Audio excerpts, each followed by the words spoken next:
Morning, everyone. Can you have a seat?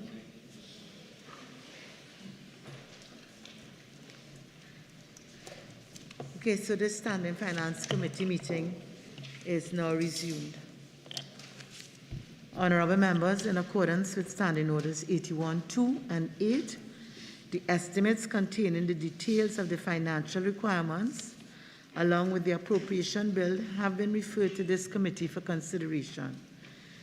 The documents before the committee therefore include the draft estimates, details of estimates of recurrent expenditure, draft estimates of the revenue and expenditure of the statutory boards and similar bodies and of the Tobago House of Assembly, draft estimates of development program, and the appropriation financial year 2023 bill 2022.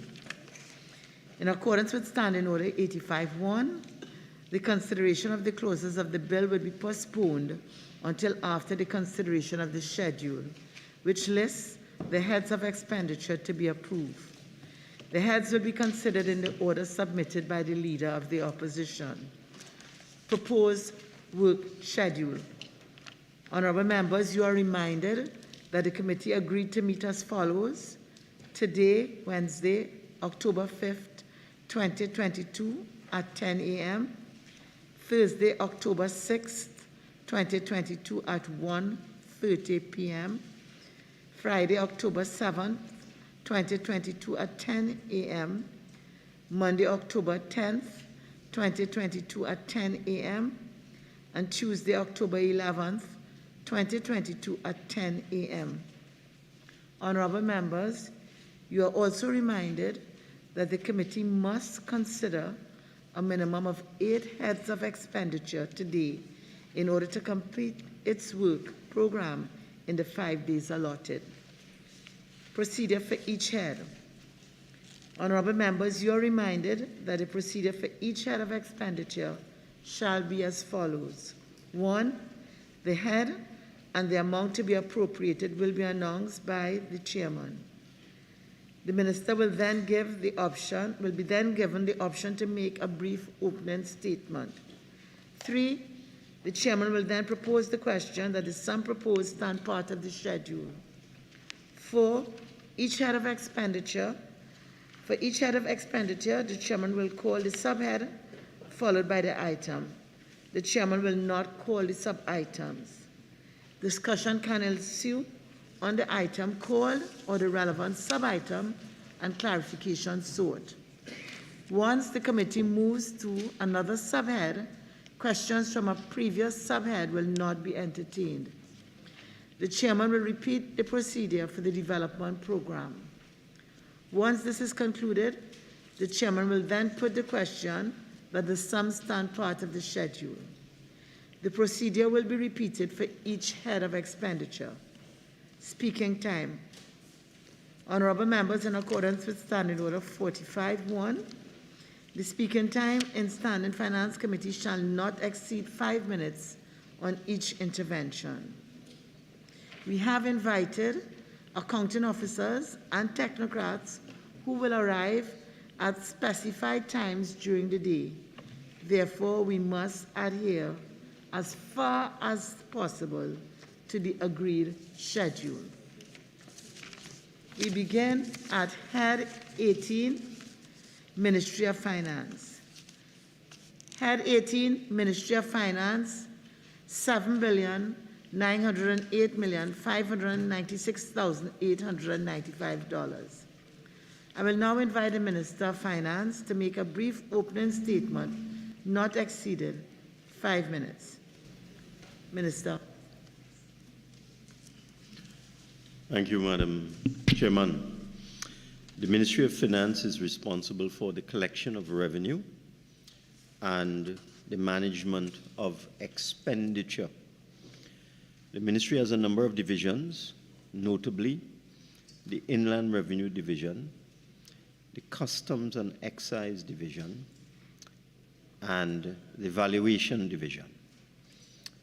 The Ministry also has a number of other important divisions, such as the Treasury, and is also responsible for state enterprises I believe the last number I got was over 50, 53. And then there are a number of subsidiaries, so in all, perhaps 100 state enterprises and their subsidiaries. The ministry is responsible for liaising with various ministries, departments, and agencies to make sure that their work programs are consistent with the government's overall plan and consistent with our medium-term macroeconomic plan. We also have a responsibility to make sure that accounting officers perform their duties in accordance with the Audit and Exchequer Act. As a result, we have a committee called the Central Audit Committee, which investigates various entities to see whether they are compliant with the various financial laws.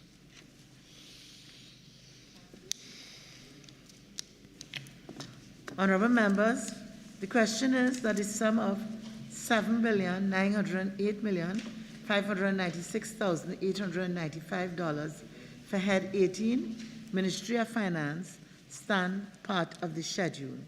Honorable members, the sum of $7,908,596,895 for Head 18, Ministry of Finance, is comprised of monies proposed for expenditure under the following subheads and items to be found in the draft estimates of recurrent expenditure, the draft estimates of revenue and expenditure of statutory boards and similar bodies, and of the Tobago House of Assembly, and the draft estimates of the development program. We shall now consider the draft estimates of recurrent expenditure. Subhead 01, Personal Expenditure. This is at page 83. Item 001, General Administration. Member for Oropouche West. Thank you, Madam Chair. Madam Chair, I refer to 001, item 01. Honorable Minister, can you please advise? I note that in 2021 we estimated a $13.4 million estimate under this figure. We revised the estimate as $17 million was requested in 2022, and it was revised to 14.5. And we have gone back to a $17 million estimated indication for expenditure. I note that this head deals with provision for vacant posts with incumbents. Can the minister advise why is it that we keep having a situation where apparently individuals who are listed as vacant due to be incumbents in vacant posts, why is it that these posts are not being filled? Minister of Finance. Thank you very much, Madam Chairman. As the member well knows, the filling of posts within the public service, within the civil service, as is the proper name, is the sole purview of the independent Public Service Commission set up under the Constitution. All a ministry or a minister can do is to urge the Public Service Commission to do its job to fill these vacant posts, which is something we do on a regular basis. But because of our colonial heritage and the establishment of these independent service commissions after independence in 1962, following that was the 1976 Constitution, which gave these service commissions even more independence. What a minister or ministry can do is simply write the service commission, speak to them, urge them, implore, and plead that they fill the posts. And the member knows that. Member for Miaro. Thank you very much, Madam Chair. Honourable Minister, if I were to draw your attention to line item 04, allowances for monthly paid officers, there's an estimate of $2 million with an increase of $500,000. What changes do you expect in fiscal 2022-23, given that increase of $500,000 over the previous estimate?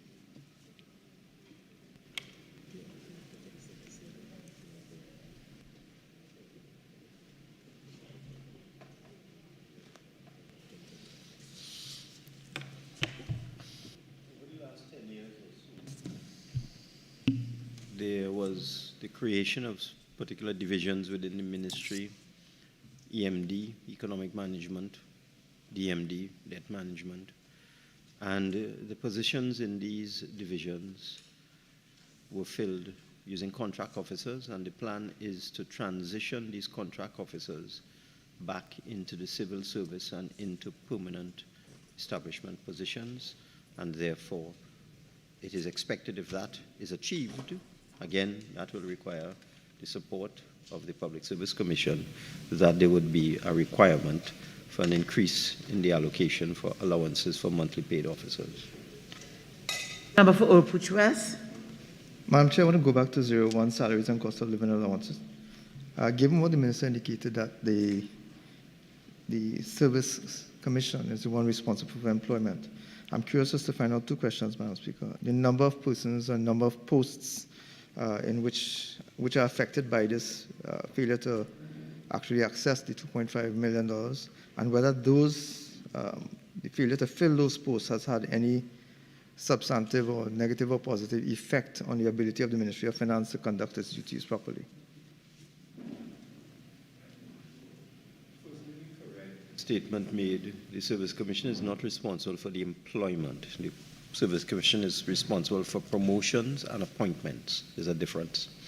We will get that information for you, exactly how many persons we are talking about, how many posts we are dealing with, and of course, the fact that there are vacant posts does affect the ability of the ministry to function at optimum capacity. Member for Kura South. Chair, are we on page 84 with respect to? No, we are still under 001, General Administration. All right, when you reach that. No, I haven't fallen asleep. I'm trying to keep within Member the for law. Oropouche West. Thank you. Thank you, Madam Chair. 06, remuneration to board members. I note that there was an allocation in 2022 which was not utilized, and there's another allocation for 2023. Can the Minister indicate which boards were supposed to have attracted this allocation which was not utilized in 2022?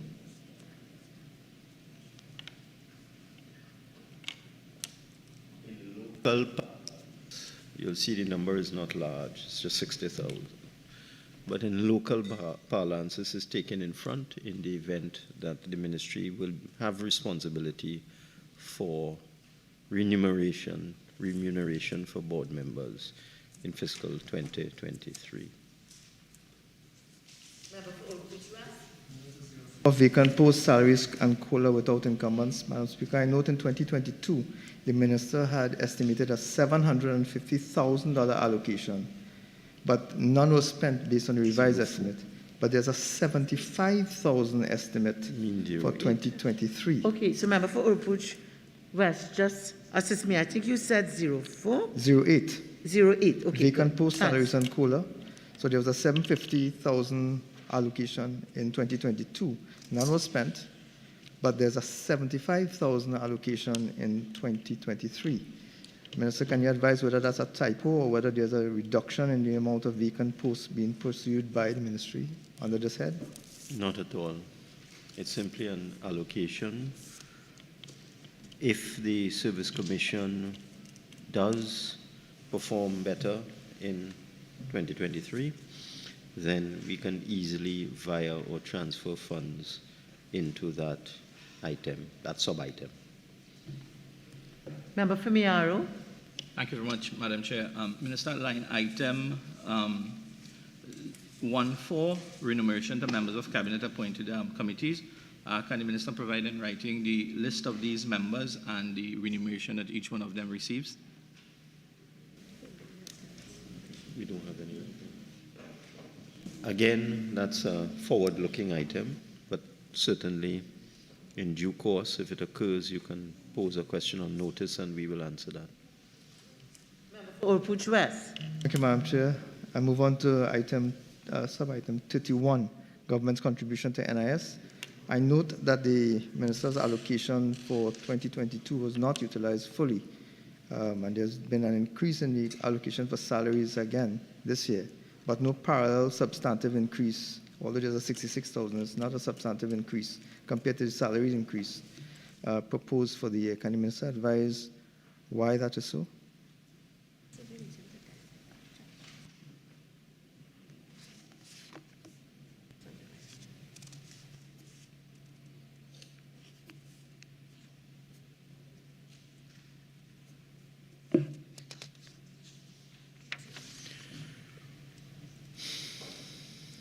I would hope that at some point in time, the member would understand the nomenclature.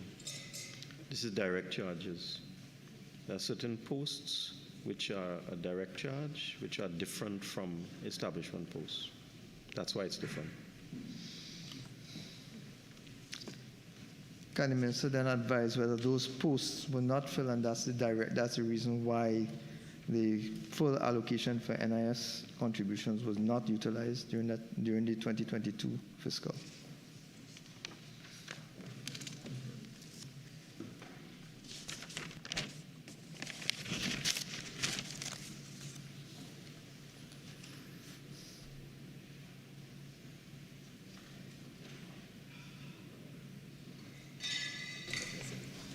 We get back to you on that.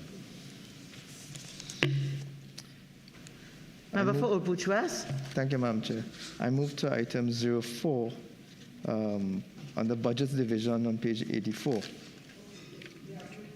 Budget sorry. division as yet, but there being no one else, can we go on to item 002, Budget Division? I now call on member for Cuba South. Madam Chair, hold when you reach 003. Okay. Member for Old Butch West. Madam Chair, item 04 under the Budget Division. I note that in 2022, the minister had estimated an allocation, a spend of 540,000, but the revised estimate for that period for 2022 is in fact $1.28 million. Can the minister indicate why there was this more than doubling of the allocation for 2022 above the estimate? Again, it's a transitional provision. We got some approvals from the Salaries Review Commission to upgrade some of the posts within the budget division. We now have a category, I believe it is called Assistant Director of Budgets, and it's retroactive, so there are arrears of payments due to them. Madam Chair, if I may pursue that a little bit more. Okay, just 1 minute. Some of us have devices that are a bit distracting, so if we could leave, get them under control, and return. Okay? Sorry, member for Old Butch West. Thank you, ma'am. Based on what the minister just advised, that there has been new additions to staff, some of it being retroactive, I could therefore understand the increase, but his estimate in 2022 was 540,000, which is the same estimate as this year. Now with additional staff members, is it that this 540,000 now includes the new persons being employed having paid their retroactive dues? The previous amount was arrears. Arrears are one-off items, and therefore the recurrent amount would be less, which is what you're seeing there in the book.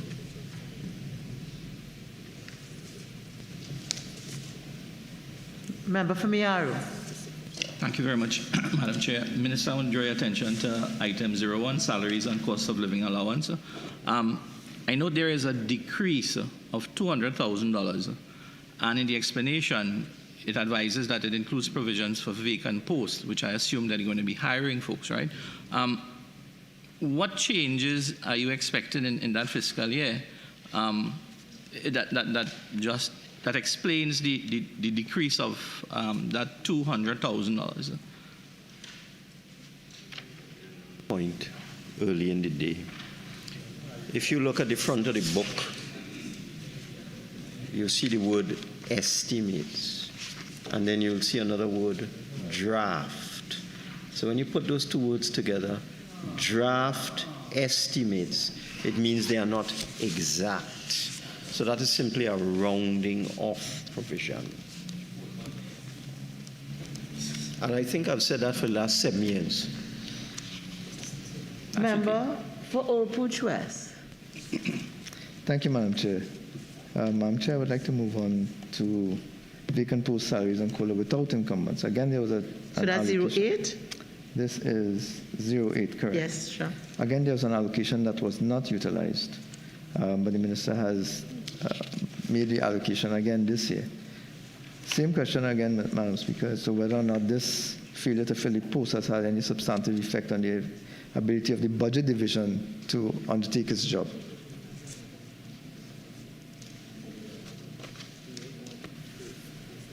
Sure. Chairman, you know, hope springs eternal in the human breast. We have 23 vacant positions in the budget division, and notwithstanding the fact that we have to depend on the Service Commission, we will try to fill those positions. That's why we've made the provision. Member for Couva South. Is it that you're stretching, or we in 002, not 003? I am at 003. Okay, all right. Member for Old West. Sorry. No? No, Member for Mia. We're under 003 Customs and Excise, by chance? Not yet. No, we haven't reached there as yet. Sorry.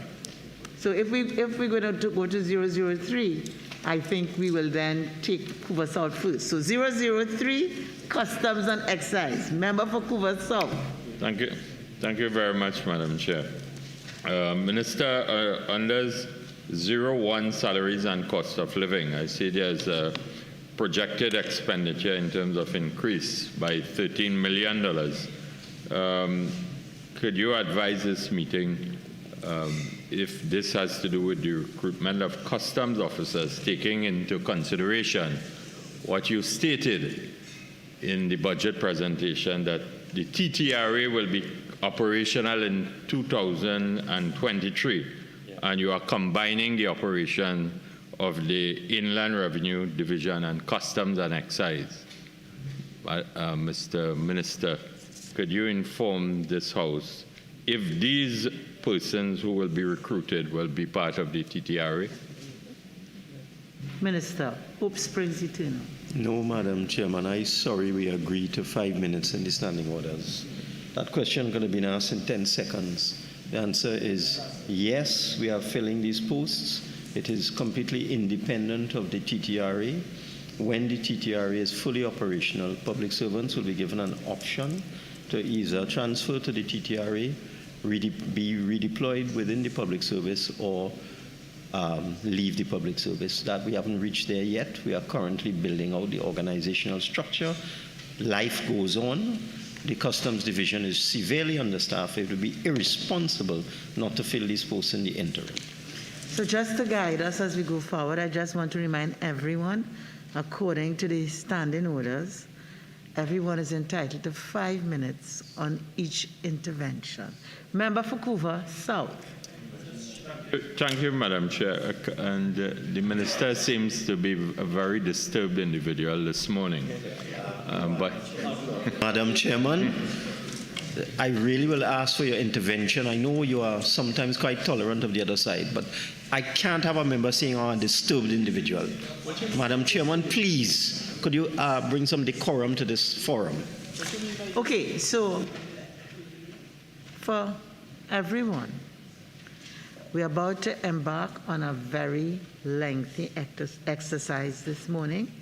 So I'd ask us all to be tolerant, to be compassionate, and for us to stick as closely as possible to the objectives that we are about to serve. So, Member for Couva South, I think your colleague on the other side takes umbrage to being described as being disturbed. I'm sure you don't mean anything by that, and it may have been meant to be a moment of levity, but it appears that we are not in that mood. Let's get on with it. The weather is bad. Some of you all have very far to go. Let's go. Thank you very much, Madam. With respect to the government's contribution to the group pension, daily rated workers, 21. Could the minister provide an update in terms of the status of the implementation of this group pension plan for daily rated workers, which was promised since the THA and general elections that have come and gone? Okay, so, a member, based on this, I can't allow that broad policy question based on the exercise. You may be able to craft your question somewhat differently, which I may allow based on this allocation here. So if you wish, I'll go to somebody else, give you an opportunity. You ready? Yeah. Yes, member for Couva-South. Mr. Minister, could you inform this House if the allocation of $20,000 is reflective of what we would call an adequate contribution on the part of the government to ensure that this plan is effectively functioning in relation to its discharging its responsibilities to the daily rated employees? Minister of Finance. Yes and no. Yes and no. Is the plan fully operational? No. When will the plan become operational for benefits Madam to Speaker, be? I think the member is straying into matters of detailed particulars that I am in no position to answer at this time. Okay. No, but Madam Speaker, this is a line item, and I am inquiring on behalf of the thousands of workers who are waiting an announcement from the Minister of Finance in relation to the implementation of this plan, which has been announced in successive budget presentations. Okay, so I take that as a statement. The member has answered that he's not in a position to give the responses to the details that you've asked for. Member Madam Chair, will the Minister probably put in writing what is the government's position as it relates to this pension plan?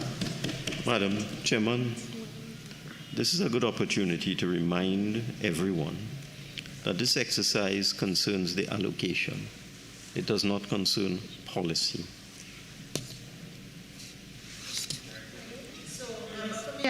Thank you, Madam Chair. Minister, line item 05, government's contribution to NIS.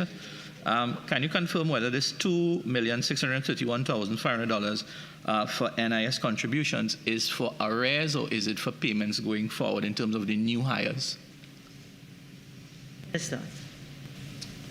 The plan is, hopefully, that a number of customs officers will be appointed, increasing the number of persons within the division and therefore requiring additional allocation for everything, including NAS. Member for Oropouche West. I want to go back to item 21, sub-item 21. Yes. Government's contribution to the group pension, and request that the minister advise kindly, because this is based on the allocation. What specific expenditure does the minister expect to undertake with the $20,000 allocation for the year under this head to push forward the group pension plan for daily rated workers that he has announced? What specifically is expected to be achieved with $20,000 for the year? Thank you. Minister. I'll get back to you. Minister? I answered. I'll get back to you. I'm not sure what I'll get back to you means. Is Thank you will very much, ma'am. answer this later in the day? Is it that you will? Not today. As soon as is practicable, I will respond, Madam Chairman. I'm hearing an echo on the right. I'm speaking to the member for Oropouche West. I will get back to the member for Oropouche West as soon as possible with the details that he has requested. So you'll get back to the committee? Yes. Yes. As soon as possible. Can I urge the minister to provide this response in writing prior to the final debate on accepting this? I'm sorry? Can the minister confirm whether he will be able to provide a response to this question with regard to the daily rated workers and the pension program? I can confirm that you may urge me to do so. Can the minister confirm that he will provide, just for clarification? I've clarified. No, you have not, sir. Have you clarified that you will be I have clarified you providing can this urge me to information? do so, and I said I will do it as soon as possible. Those are complete sentences. Okay. No, Madam Chair, sorry. With due respect, Madam Chair, we are going to be debating this matter. We are not debating anything. May I We are not debating anything. Madam Chair? Minister, please allow the member with his 5 minutes intervention to make his point.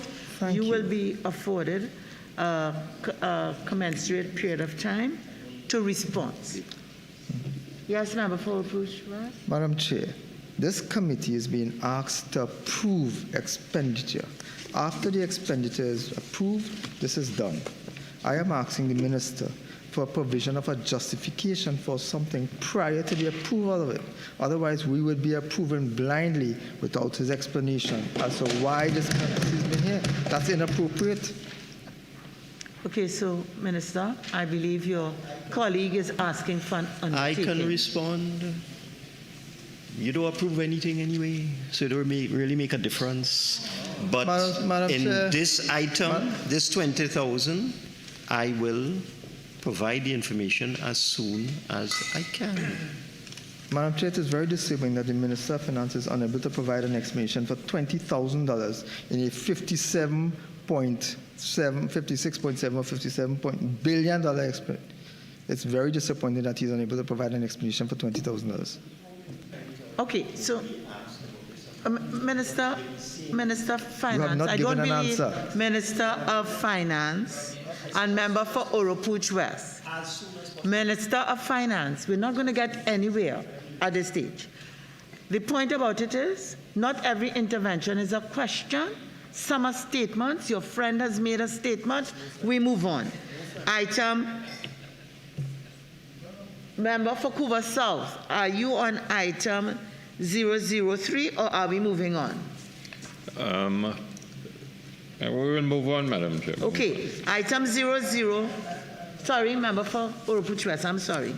Under 03, sub-item 29, overtime. I note that will be on page 85, overtime, daily rated workers. I know that we've moved from an actual spend of $179,000 in 2021 to an estimate in 2023 of $930,000. Can the minister indicate why overtime has moved so drastically between 2021, 2022, and 2023? Is it that, let me help the minister, is it that they have inadequate resources at their disposal in terms of human resources? Sure. Overtime in customs is not an exact science. There have been requests by importers and exporters that their goods and their paperwork be dealt with as quickly as possible with minimum delay. If one looks at the 2022 revised estimate, one will see it's $700,000. 2023, we've put in 930. It's not significantly more. It is based on actual experience. It's like oil prices. You have to make an estimate based on your judgment. Item 004, Inland Revenue Division, member for Couva South. Thank you very much, Madam Chair. With respect to zero on salaries and cost of living, Minister, could you inform this meeting how this increase of $7.8 million will be spent?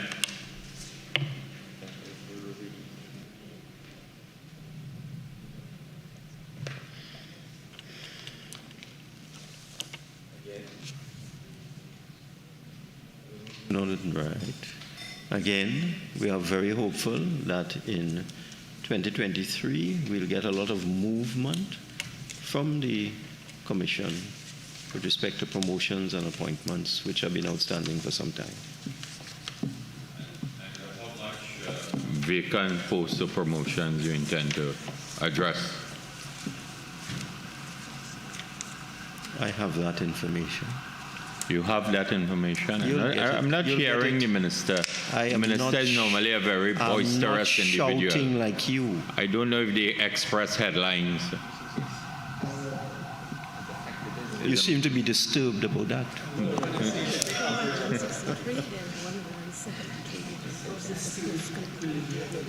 I am not. That is punitive damages. There are 173 vacant posts. I am quite happy to receive punitive damages. Member for Opuchwa. Thank you, Madam Chair. Item 05, government's contribution to NIS. I note... Member for Opuchwa, yes? Thank you. I note that there was an actual spend of $6.3 million in 2021 and an estimate on the Minister's behalf of $10 million in 2022, but only $6.3 million was spent. There's another estimate this year to go back to the $10 million. Does this reflect arrears, or does this reflect the intention of the ministry to hire additional staff under the Inland Revenue Division? What it is people will be promoted, we hope. Again, as I've made it clear several times, this is all dependent on the Independent Service Commission, but we do hope people will be confirmed in positions, people who have been acting in positions for years will be promoted, and therefore the salaries will be higher and the allowances will increase, and therefore we have to make provision in anticipation that in 2023 there will be movement in the Customs Division in terms of appointment of officers and also promotion of officers to higher paying positions. Member for Opuchwa. Madam Chair, I move on to item 27, government's contribution to the group health insurance for monthly paid officers. I note that the minister's estimate for 2022 was $1.9 million, but only $1.2 million was spent. Can the minister advise why there was a substantial drop in the government's contribution to group health insurance?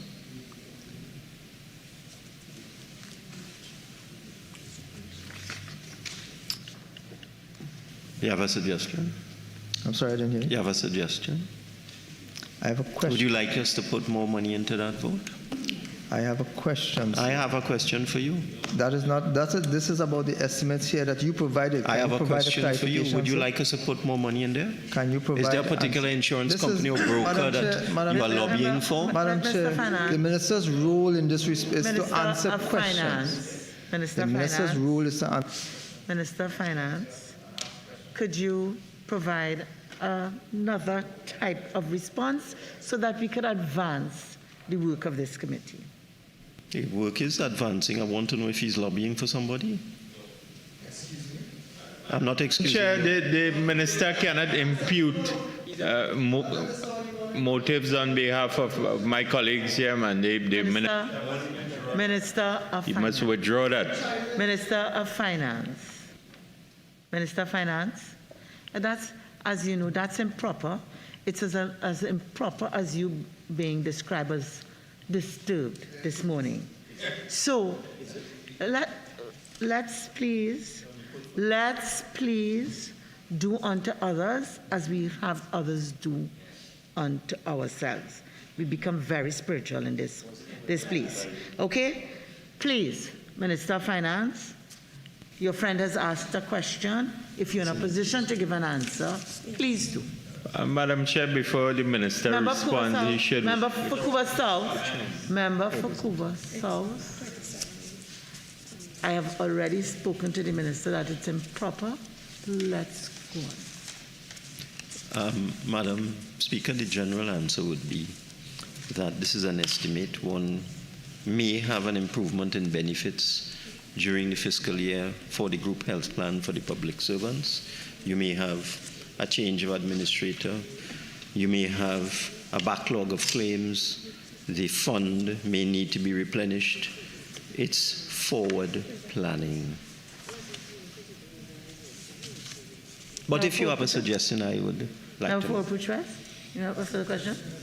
questions are asked, that you provide a reasonable answer. I didn't mean in a that. If timely you have a process. suggestion for reallocation of funds from one item to another, just let me know where you think the priorities are. Again, Madam Chair, with due respect, the Minister himself does not listen to advice. He confessed that during the budget debate. Madam I move on, Madam Chairman. Chair. All right. What's going on here? Item 005, Treasury Division, page 86. Member Famiaro. Thank you very much, Madam Chair. Minister, item 01, salaries and cost of living allowances. There's an increase of $3.650 million in terms of provisioning for vacant posts. Can the Minister provide an estimate of exactly how many vacant posts they intend to fill during this fiscal year?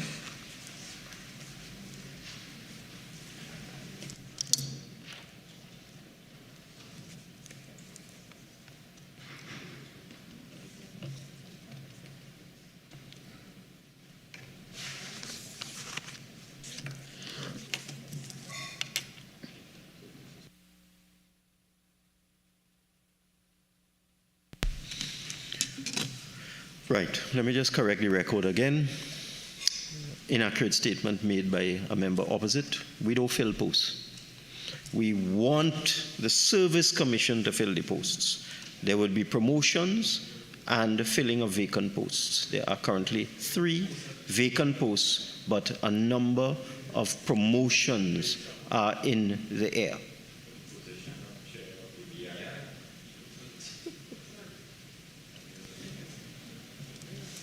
Can we go on, therefore? Yes, Member for Puchwest. Chair, item 08, vacant post salaries and COLA without incumbents. The 2022 estimate was $150,000. I note a $1.3 million estimate for 2022. Is it that there are more posts vacant now under the Treasury Division than were vacant and needed filling in 2022 initial start of the year? These positions, these statistics change every year. Every year people will retire, people will be put to act in a higher position. The number is not static. Currently we have 67 persons acting in positions, and we hope that most, if not all of them, will be confirmed, which would lead to an increase in expenditure. Member for Puchwest. Confirm, they will no longer fall under this head.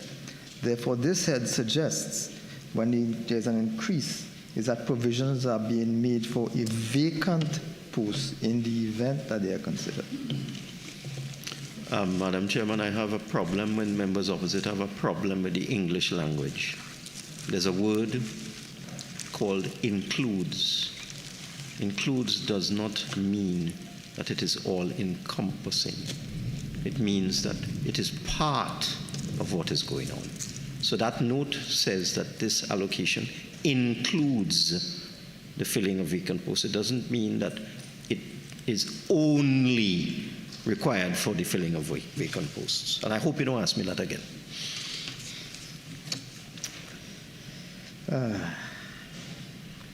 Anything else under 005? If not, can we therefore go on to 008, Investments Division.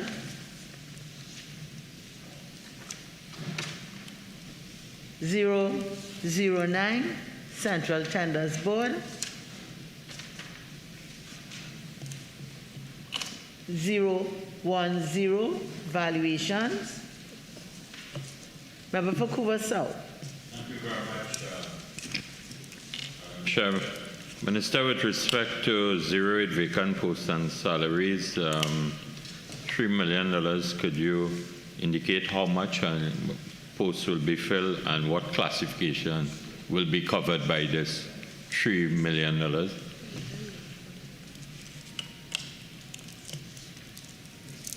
Field officers, valuers, valuation assistants. How many in total? We don't have the number. It's a considerable number. Remember, these people have to inspect and value 600,000 properties, so it's a lot of people. We will get that number for you. Okay, thank you. You're welcome. Member for Old Puch West. Yeah. Madam Chair, I'm looking at item 05, government's contribution to NIS. I note an increase of $700,000 to the government's proposed contribution to NIS. Can the minister advise whether any of that is for the payment of arrears?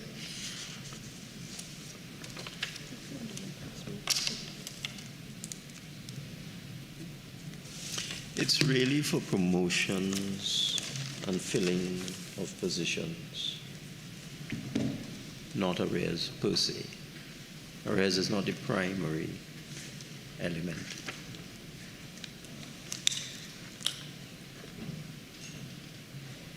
Zero 011 National Insurance Appeal Board Tribunal. Member for Couva South. With respect to 01 salaries and cost of living, Minister, this $150,000 projected increase, what position or position will be filled at the National Insurance Appeal Board Tribunal with this?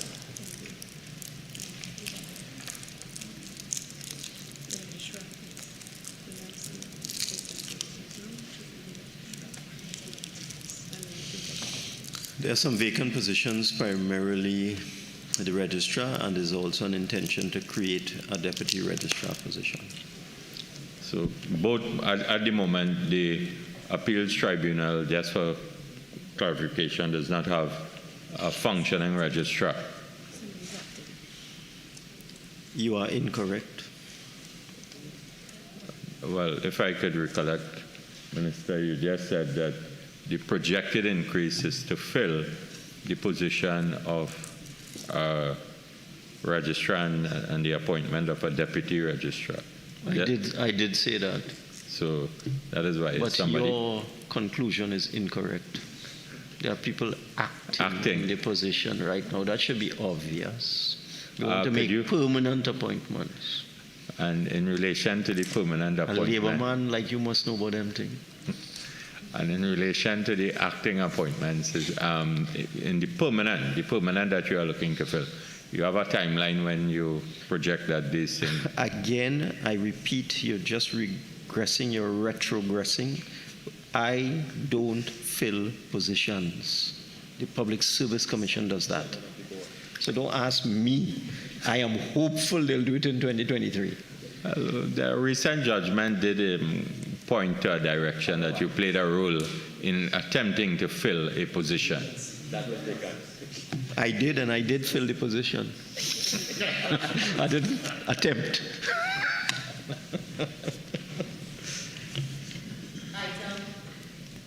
Item 014 Financial Intelligence Unit. Item 017 Office of the Supervisor of Insolvency. Subhead. Member for Couva South, are you Office of... Yes. Yes? Member for Couva South. With respect to contract employment, 16, Madam Chair, this increase... 16? Yeah, contract employment. I'm not sure that is there. Oh, okay. We are under 017, it's on page 89. Yes, Member for Miaro, 16? Contract, I'm on page 89. Yeah, but, yeah. Madam Chairman, may I intervene? Yes? I'll have to revert to the time-honored line item, please, so we could know what they're talking about. Line item, please. No. Please. No. I haven't even allowed it. We are under 017, Office of the Supervisor of Insolvency. There's no line item there, even though my friend might be on page 89. Member Famiaro. Okay, great. So subhead 02, Goods and Services, item 001, General Administration, and I think I will now ask the member for Couva South. Thank you very much, And under 16 contract employment, could the Minister indicate what will be done with this $5 million as it relates to specific contract employment in relation to... That is the sub-item. Could you give me the line item, please? Remember, we are under 02-001-16, and I believe your friend said 16. That's we the on sub-item. page 89. That's the sub-item. I'm looking for the line item. So the line item is 02. Okay.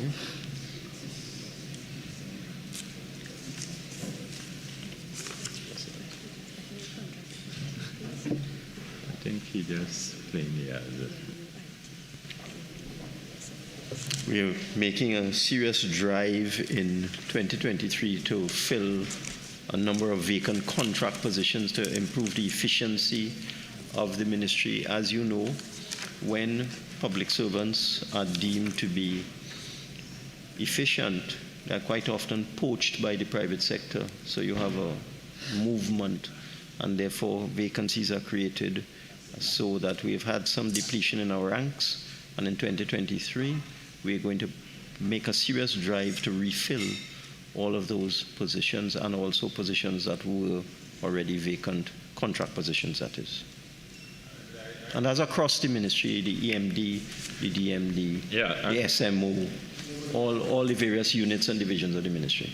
And we accept what you are pointing to, but specifically what classification or what job titles will be filled here? Numerous. You are seeking to... Numerous. I mean, Mr. Minister, in the context of the office... I said numerous. If you want a list, you can get a list. And Madam Chairman, I'm hearing an echo from Outreach West. I'd like to answer Cover South. There are numerous positions, technical in nature. We can give you a list. And I will actually, the PS has just told me she has a list. So you can get it in a little while. Thank you very much. See if the echo didn't occur, we'd have finished long time. Okay, so member for Miaro. Thank you very much, Madam Chair. Minister, line item 01, traveling and subsistence. There's an increase of $850,000 for the next fiscal. Can the Minister advise whether this is for arrears that is owed to traveling officers, or if it is not arrears, what can you explain for the expected increase going forward into this fiscal? Minister. Filling of 26 traveling positions in various divisions. Again, the DMD, the EMD, HR, General Administration, Minister's Secretariat, and also travel to Tobago when necessary. So we're adding additional traveling officers. Okay. Member for Outreach West. Thank you, Madam Chair. Madam Chair, I refer to sub-item 05, telephones. I note that there's been a 100% increase from 2 million to 4 million between the revised estimate of 2022 and the estimate for 2023. Can the Minister advise what would have caused such a substantial increase in the allocation required for the use of telephones in the ministry? Minister. With the advent of the coronavirus, COVID-19, there has been an increase in the use of audiovisual facilities, video conferencing, using platforms such as Zoom, Teams, etc. And we therefore have to pay for these things. There are license fees that have to be paid. There's equipment to be acquired, and so on. So that's what that's for, video conferencing. Mr. Believer is the 2022 revised estimate was $2 million. In 2023, COVID has been here 2021 and 2022. We are now in 2023, at which point in time you should have already have those things in place, especially given digitization. Can the Minister indicate whether any of this is for outstanding payments, or whether these are new payments for licenses, etc., as he's claiming under the heading telephone? Madam Chairman, as we evolve, the need to upgrade equipment, the need to expand the range of services, the video conferencing facilities continues. This will be a combination of arrears and new payments going forward. It is just wrong to think that a ministry will be static and will remain with outdated and antiquated technology and not take advantage of the latest advances in video conferencing and virtual meetings, which have proven to be very useful. And it's a lesson learned from the pandemic that you can get a lot done with video conferencing. So we are constantly upgrading our capacity in video conferencing. It's not a full stop, as the member believes. For trust. Thank you, Madam Chair. Can the Minister indicate then what is the value of the arrears that fall under I will this? give you that in due course. Can't tell you now. Again, Mr. Minister, what is due course for you may not be due course for me. Can the Minister advise what time frame, within what time frame he would, when, what date? As soon as possible. That is not. That's too bad. Member, Minister of Finance. Minister of Finance. Madam Chairman, the member is badgering me. No, the not too bad is not an acceptable answer. Okay, so just withdraw that from the record. You said you will provide it in due course. The not too bad, please withdraw that. Sure, withdrawn. Thank you. Member for Miaro. Thank you very much. Minister, line item 16, contract employment. The allocation for 2022 was 15 million. We have an increase of 5 million for 2023. Can the Minister provide us, perhaps in writing if necessary, the total number of contracted employees that would be catered under this particular line item? And if you can respond right now, is the ministry expected to hire new recruits on contract? And would those contract positions be mandated or have the 1 year limitation in terms of contracted officers as provided by the cabinet agreement? Madam Chairman, I really don't know what the honourable member is trying to say. He said so many things that are just plain wrong. And what's bothering me as well is that this question was already asked and answered.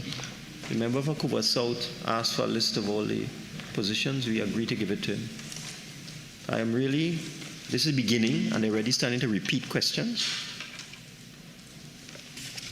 Okay, so I think there's one question that is new, and that's with respect to whether these would be 1 year contracts. So that was a statement made based on a false premise.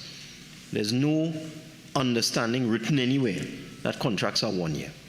Contracts are usually 3 years. So that's a false statement.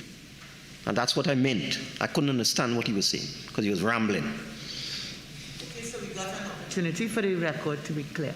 Member for Cuba South.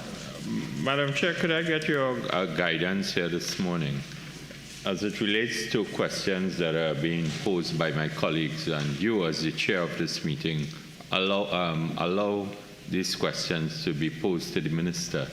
I would gather that the minister would abide with your permission of the questions being put to him and provide the relevant answers to my colleagues rather than berate them or attempt to speak to them in a condescending manner. Madam Chairman, is he speaking about a line item?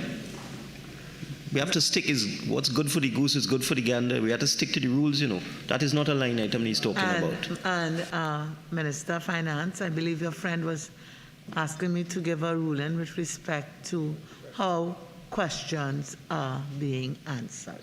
Okay? What I will ask both sides. Okay? I remember growing up, if if you're afraid a powder, you can't play mass. Okay? So both sides, I would ask that we keep focus on the business and not on personalities, and try our best to give the answers and ask questions that advances our business. Okay? Can we move on? Member for Barachari Sanmo. Yeah. Thank you very much, Madam Chair. Madam Chair, on page 90, item 23, fees. Yes. What I want to ask the Minister through you, Madam Chair, is that in 2022, $14 million was estimated for fees, and that figure jumped to $135 million in that year. Can the Minister explain why this figure would have increased by over $120 million?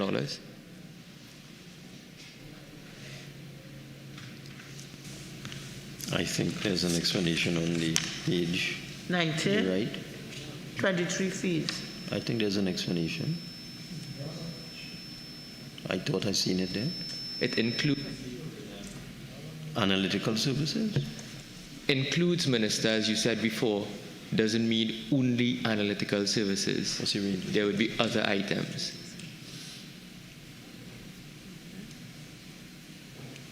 It's payment to consultants. I do think that is correct, Minister, because that falls under line item 28 in the explanation, consultants. Really? Yes. So you're telling me that this is all exclusive? So that analytical services is not consultants? Who analyzes, not consultants? You in your Minister book, of Finance. No, but madam, the book we're that just you going all over the printed- place. No. I said it's analytical services. Minister of Finance, and what the member is seeking to ask is whether, apart from analytical services, what else is included in item 23? And I answered him, I said consultants. And your friend has now gone on to item 28 Are you sure? and asked, He has not. and he's Still on 23. He's indicated that consultants are covered in item 28. No, he alleged that consultants are covered there. Some Minister of Finance, consultants let's are stop there. playing with words. So what your friend really wants to know, what's the difference between 23 and 28 based on your answer? Is that what the member's asking? Is that what you're yes, asking? Minister. I see. There is a list of consultants under 28. Legal counsel, advisory services, rating agencies, consultants to the Ministry of Finance, Yes. other contracted services, OSH-related matters, electronic media, monitoring services, strategic management and execution services. That is not an exhausted list of all the consultancy services the ministry requires. So- that is just some of it. So, Minister, can you tell us who are the consultants who were paid under line item 23 for the analytical services? I'll provide you with details in due course.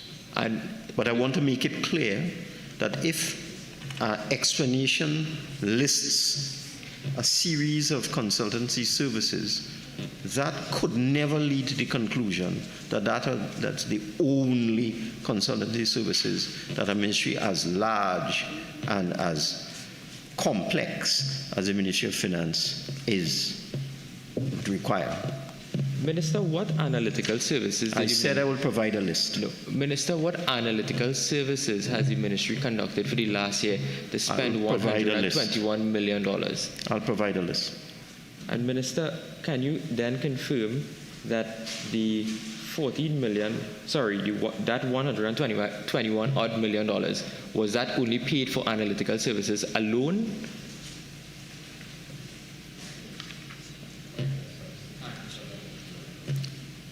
It's for consultants providing analytical services. $121 million. $122,670,150 was for consultants providing analytical services. And Madam Chair, may I just move on to line item 29 with your leave? Please. Under this line item, Madam Chair, we see that there's legal counsel and advisory services. You are item 28? 28, sorry. Yes, 28. I do Yes. apologize. And we're seeing that there's an increase in the estimates of $45 million. And out of that $45 million, $10 million is estimated to be spent for legal services, really, legal counsel. Can the minister give this chamber an indication of how many or how much legal fees will have to be paid for the matter involving Rohini Ramkisoon and the Minister of Finance? I don't know, because it will be appealed.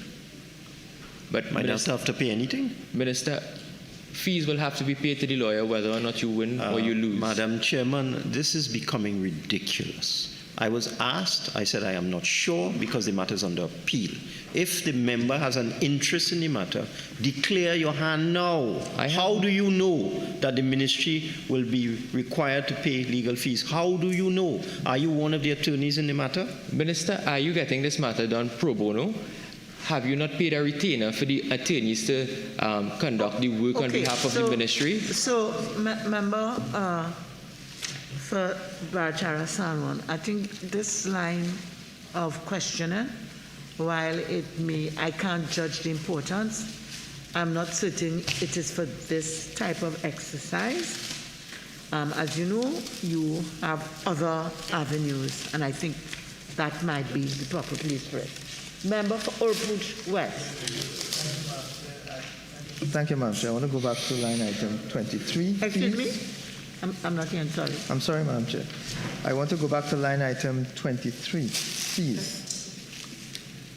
And to request from the Honourable Minister an explanation in writing of who the consultants are that would have benefited from the expenditure of $135 million and what services they were providing during that financial year, 2022. I believe that that was already dealt with, that the Minister of Finance said, even though we are talking about the decrease, right, that was included in the $135 million that he would give, the $135 million that he'd give the list of consultants and services. That would have been in the 2022 allocations. There's no $135 million, Madam Speaker. There's $135 million based on the revised estimate that is due to be paid, as you said, for the provision of several services. Due to be paid, the financial year end. Sir, if I may. It's over. It's not due to be paid. Can you, sir, provide a list? Can you confirm that you will provide a list to the Honourable Committee of the persons, companies, or otherwise engaged to provide the services for which taxpayers have paid $135 million under this head? Madam Chairman, I hope I will be allowed to speak without interruption. I have 5 minutes, right? Madam Chair, I have 5 minutes. I'm asking. Member for Digo-Martin Northeast, I confirm, as you are well aware, that every intervention is limited to 5 minutes. Right, I wasn't sure if the responder had 5 minutes like the questioner. This is precisely why I was trying to curtail the discussion earlier. The member for Barataria, Sawa, tried to make us believe that the $122 million was a payment in 2023. The member for Orput West is now trying to make us believe that as well.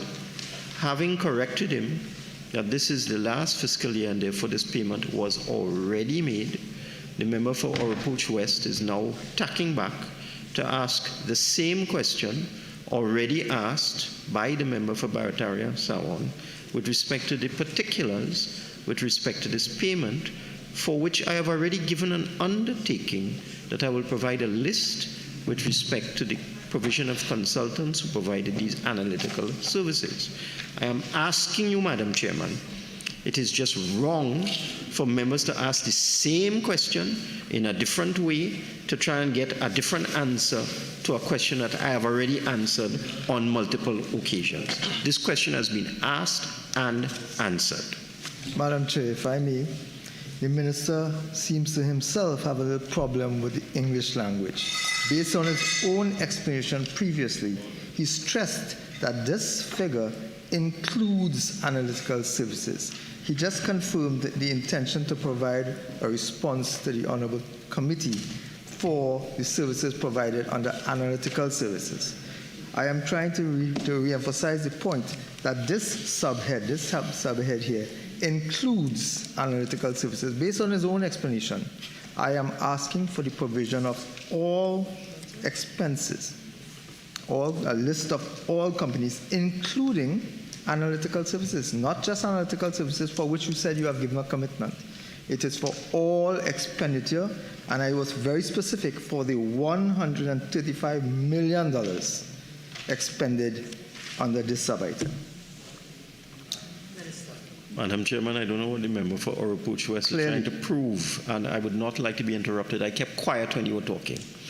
I want to make it clear that the notes, the explanation says 23 includes provision for analytical services.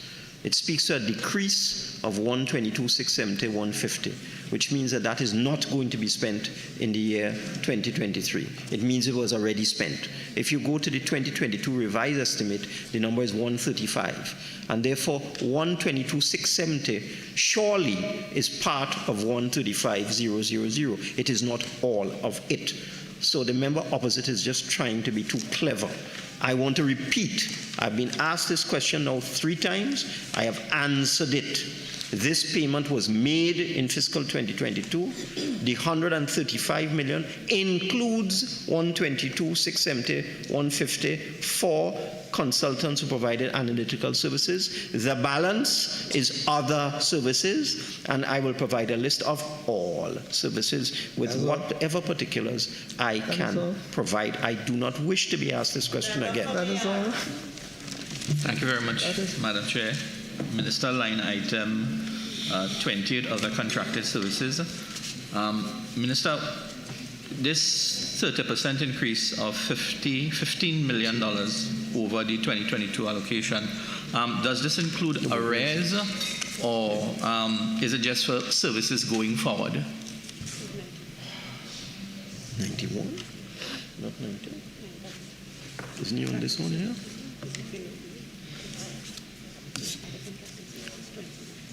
Both. Can we have a breakdown of what portion of it is going towards arrears? Sure. When would we be able to get that, Minister? As soon as possible. Today? As soon as possible. It's an accounting question. The fiscal year ended last week. Member for Oropouche West. Ma'am, I want to stay on line item 28, other contracted services, legal counsel and advisory services. Can the minister advise whether this $10 million increase allocated for 2023 to bring the final total to $45 million, whether this includes the provision of counsel for any other legal action being taken against the minister himself or against the ministry? Again, the member for Oropouche West is confusing himself. This is the total. It's not an increase. If you look at the bottom on the right-hand side and you do addition, 10 million plus $1,610,185 plus 30,660,000 plus 1,132,941 plus 150,000 plus 257,850 plus $1,708,524 gives you $45,509,500, which is the exact same figure in the 2023 estimates, 45,519,500. It's not an increase. Let's get that clear. Now, the Ministry of Finance appears to be a target of members opposite. So we are getting all sorts of freedom of information requests, and then pre-action protocol letters, then applications for judicial review, then constitutional motions. These things come against the Ministry of Finance. They come against the Minister of Finance. Sometimes they come against officials in the Ministry of Finance. And therefore, this provision is to deal with this barrage of litigation flowing from members opposite. Member for Puchwas, Asked and answered. Barataria Salmon. Madam Speaker, Madam Chair, I'd just like to make a statement. You know, if the minister simply provides the information we ask under some of the FOIA requests, the minister would not have to be met with litigation, and he could save the state some money, and he wouldn't have to pay the trough of their selected attorneys' monies in fees. So all the minister has to do really is provide the information and be transparent with the taxpayers' money. Minister of Finance, do you want to respond or can I move on? I would like to respond. There's so many frivolous requests for freedom of information. For example, we had one the other day where an individual wanted to see the check stub from a tax refund check that he received, even though he was in receipt of the actual check itself. And he also had the check stub. But we had to hire lawyers to deal with that. And then the individual wanted us to pay him his legal fees of $2,000. He ended up withdrawing the matter because I think he realized how frivolous it was. That's one of the frivolous matters we have to deal with on a daily basis. So each freedom of information application must be treated on its merits. Not every application is serious or sincere. Some of them are frivolous and some of them are malicious. And therefore, we need to hire lawyers to sift through the barrage of requests that we get to see which ones need to be responded to, which ones are exempt, which ones are malicious, which ones are trivial, which ones are precursors to litigation, because this has now become an industry by members opposite. It's an industry where they're trying to earn legal fees with this barrage of freedom of information. Madam Speaker, that is borderline imputing improper motives, and I ask that the minister withdraw that statement. That is totally false and untrue what the minister Item is saying. 002, Budget Division. Member for Oropuch West. Excuse me, members. Maybe you all would like to step outside, have your conversation. I have gone on to item 002, Budget Division. Minister of Finance, I believe you have a minister in the ministry if you need to go and speak with member for Barataria. Someone. Bring him. Yes, let's go. Member for Oropuch West. Line item 16, sub-item 16, contract employment. I know that there's a $2.725 million increase in contract employment. Can the minister advise what would have prompted such an escalation from $857,000 to $3.225 million between 2021 and 2023 estimated? We've dealt with this before. We had budget supervisors upgraded to assistant directors of budgets. We've had changes in the budget division. Some of them have been included within the purview of the Salaries Review Commission, and this is also to bring on additional people. West. Sub-item 22, short-term employment. Madam Chair, there's been an increase from $374,000 in 2021 actual to now a $1.263 million in 2023 estimate. Can the minister indicate what would have accounted for such a dramatic increase in the amount of monies being spent on short-term employment? Using a ploy by not referring to the 2022 revised estimates, which was $1,254,400, and the 2023 is $1,263,600, a difference of $9,200. Madam Chair, using 2021 figures to ask about 2023 estimates and completely disregarding the 2022 expenditure is going to mislead everyone. I will endeavor to get an answer to your question. And exactly what I thought. There have been significant changes between 2021 and 2023, a 2-year interregnum, where a number of new professionals are coming on, 10 budget professionals, 2 electronic data conversion, equipment provisionals, and so on a short-term basis. You can't use 2021 to figure out what's going on in 2023. 2022, your estimate was $500,000 and you went to 1.2. But moving on, Madam Chair. He's mumbling to himself, so that's a question. Was a question asked? Mumbling. Oh, okay. All right, can we go on then to item 003, Customs and Excise Division, pages 92 and, pages 92 and 93. Member for Couva South. Yes, Madam Speaker, under 003, 23 fees. Minister, could you inform this House what this projected expenditure of $1.6 million under this line item will be for? Remind me of the item again, please. 23 fees. Thank you. Page 92, fees 23.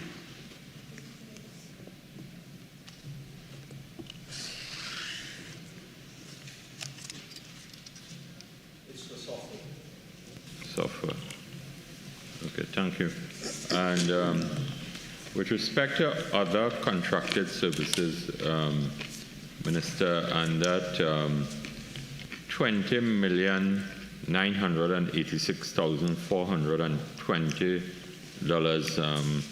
as it relates to the operational cost of the container examination sections at Port of Spain and Point Lisas. Just for the benefit of the meeting, how these monies will be expended at both Point Lisas and Port of Spain?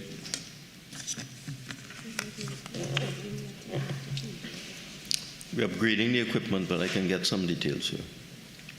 I didn't get that. We are upgrading the equipment at the container examination stations, but I can get details for you. Did you get that? Member for Oro-Pooch West. Madam Chair, sub-item 04, electricity. I note that there has been an increase, proposed increase of $1.16 million to the cost, the allocation for electricity. Can the Minister indicate if any of that is for arrears to TNTech?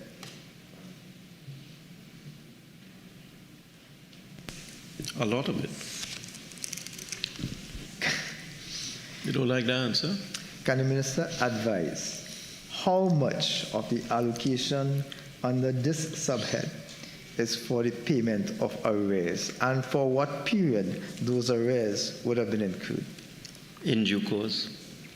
Again, Madam Chair, As soon as possible. Is not a specific time frame. Going to get a specific time frame out of me. Clearly. I am going to do it as quickly as we can. You are asking for the periods the arrears are due. That might require an audit. That might require going and check every single electricity bill and then reconciling it with TNTech. That could take a long time. That could take a short time. You will get it as soon as possible. Minister, isn't that how these estimates were created? You have acknowledged. You will that get it as soon as possible. Thank you, Minister.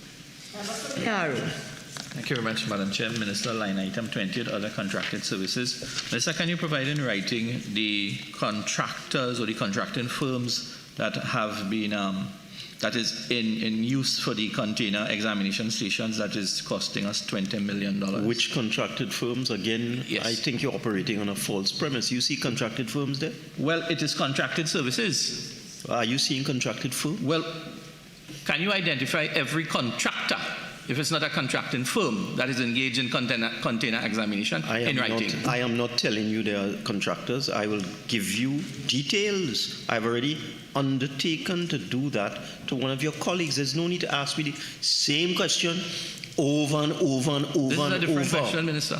I was asked that question already, and I am said dealing I with would the provide container details. examination system at Point Lisas and Port of Spain. I don't know was who else asked asked on that that. question. That is the same. I can't help it if you're sleeping, you know. Why can't I was you not asked by answer it Couva correctly? South about that exact same thing. And I Member for Couva South asked about the breakdown between Port of Spain and Point Lisas, and the Minister undertook to give details and breakdowns. And I think what you're asking will come under that general question. Member for Couva South. Thank you very much, Madam Speaker. I hope the Minister will continue with his belligerent mannerism. Madam Speaker. I'm not in your league of...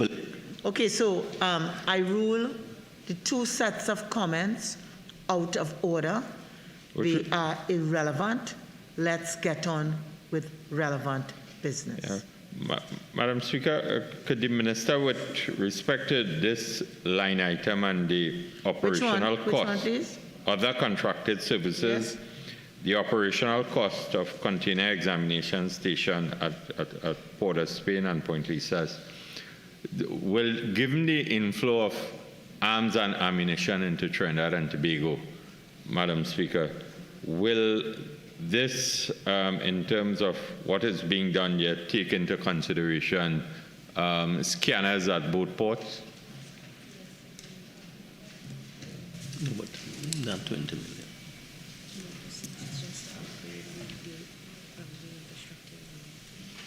This is for upgrade of the infrastructure.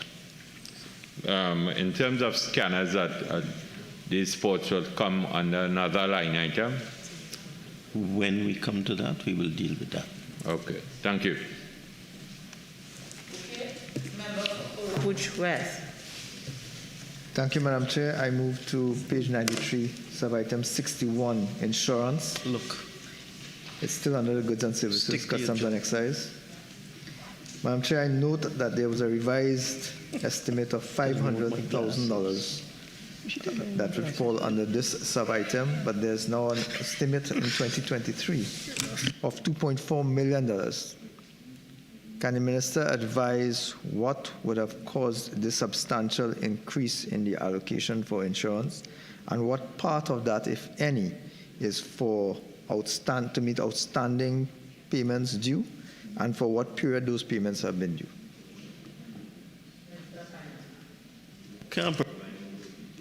this is for insurance for marine matters under customs and excise.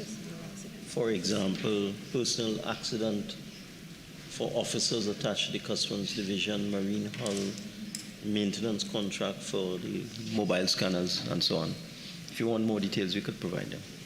I would appreciate some more detail, Minister. Which you will get in due course. Thank you. As soon as possible.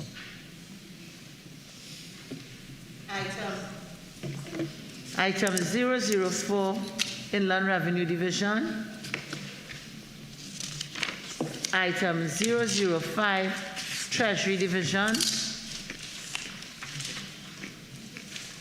Item 008, Investment Division. Member for Oropouche West. Madam Chair, I note under Investment Division, under sub-item 28, other contracted services, we've moved from an estimate in 2022 of 15 million to a revised estimate in 2022 of 10.5 million to now an estimate in 2023 of $172.9 million. Can the Minister provide a listing of what would have constituted such a drastic increase in the allocation required under this subhead? Minister. There are a number of state enterprises which for years, including the 5 unfortunate years the UNC was in government, that and 7 unfortunate years. The 5 unfortunate years the UNC. I didn't say anything when you were talking. What happened?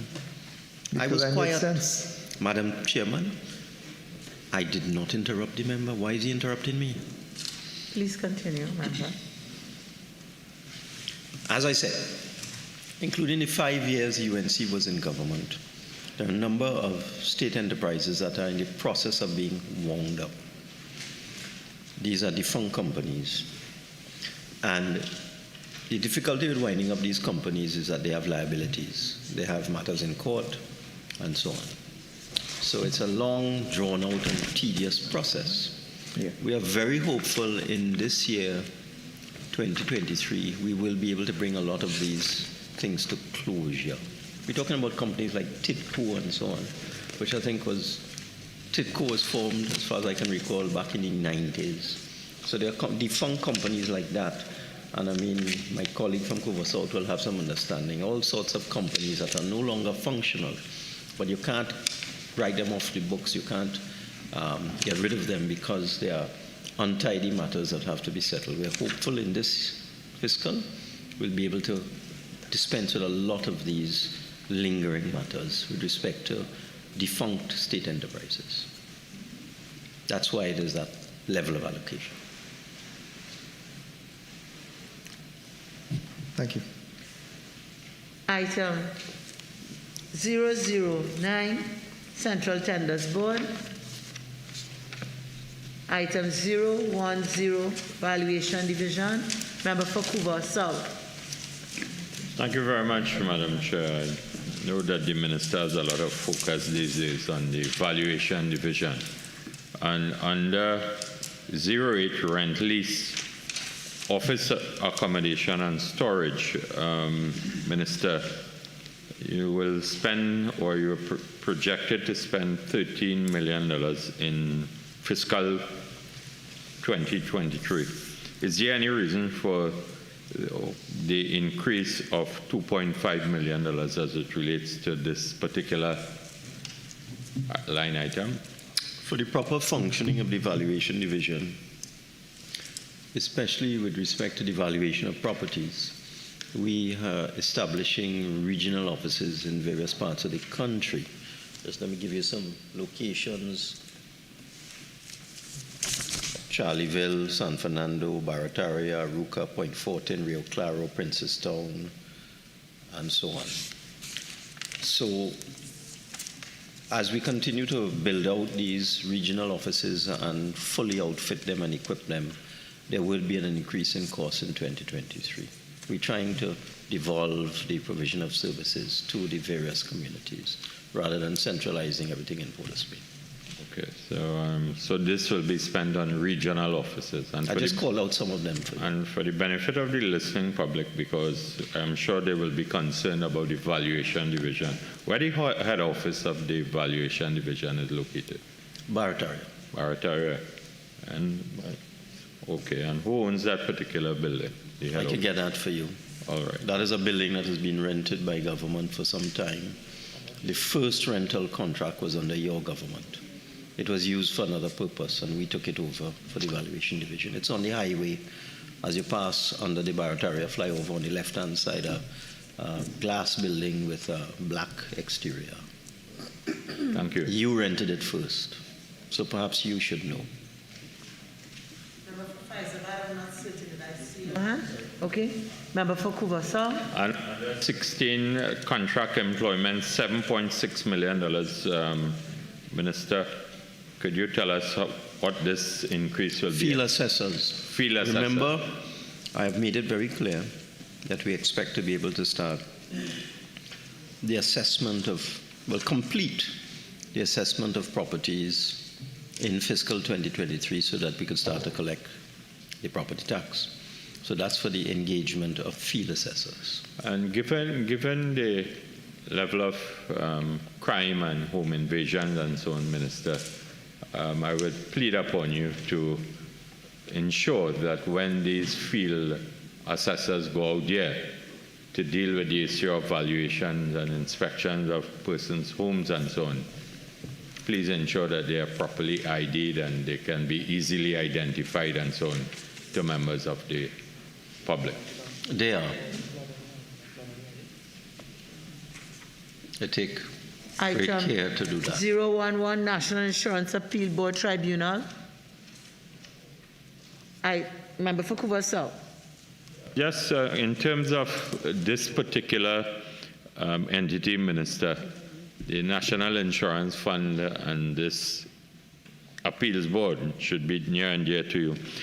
This issue of training under 17, this increase of $130,000, what do you expect to achieve with this in relation to the functioning of the National Insurance Appeal Board Tribunal? 78,000. I don't know what you're talking about. What 100,000 you talking about? Training. Minister, there's an increase of $130,000. I know you have a lot on your mind. No, I don't. I am accustomed to you quoting the wrong line item. So I'm just checking to make sure that you are in the right place. This is for training members of the tribunal. You don't want them to be trained? You see, they perform quasi-judicial functions. I agree with you on that. I am not finished. I didn't say anything when you were talking. Allow me to speak, please. They perform a quasi-judicial function. And even in the real judiciary, you have judicial contact. You have judges going on courses all the time to upgrade their skills, to upgrade their knowledge, to learn about new approaches to matters. So this is for training of the members of the tribunal, and I think that's very important. And that I agree with you. And given the composition of this board, is their full complement as it relates to the functioning of the board at this point in time, the tripartite nature. You know, you could ask that question in less time. The answer is yes. Thank you. And with respect to 62, in relation to promotions, publicity, and printing, what will be done with this $180,000 in relation to communicating with the beneficiaries of the national insurance? The tribunal really needs to explain to people its function, its role, its duties, and it will be doing some educational promotions. In communities and tandem with stakeholders? I can't tell you whether to be through the media or whether to be an outreach program. I can find out for you. Thank you. Item 014, Financial Intelligence Unit. Member for Urupuch West. Thank you, Madam Chair. Madam Chair, I refer to item 22, short-term employment.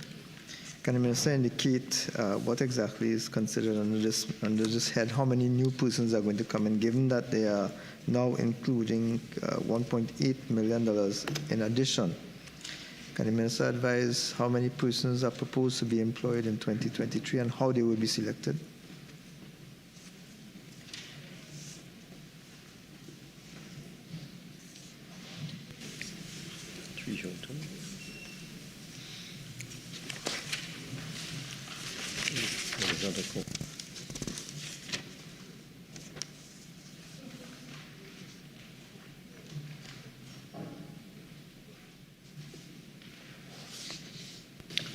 Because of the nature of the item, which is short-term employment, which is employment for up to 6 months, as short-term employment contracts come to an end, we'll have to bring new people on. So this is simply an estimate based on requests from the Financial Intelligence Unit. Unlike some of my predecessors, I don't interfere with this unit. I try to give them the resources that they require. I don't get into their business, unlike some of my predecessors. West. 017, Office of the Supervisor of Insolvency. Subhead 03, Minor Equipment Purchases. Item 001, General Administration. Item 002, Budget Division. Item 003, Custom and Excise Division. Member for Miaro.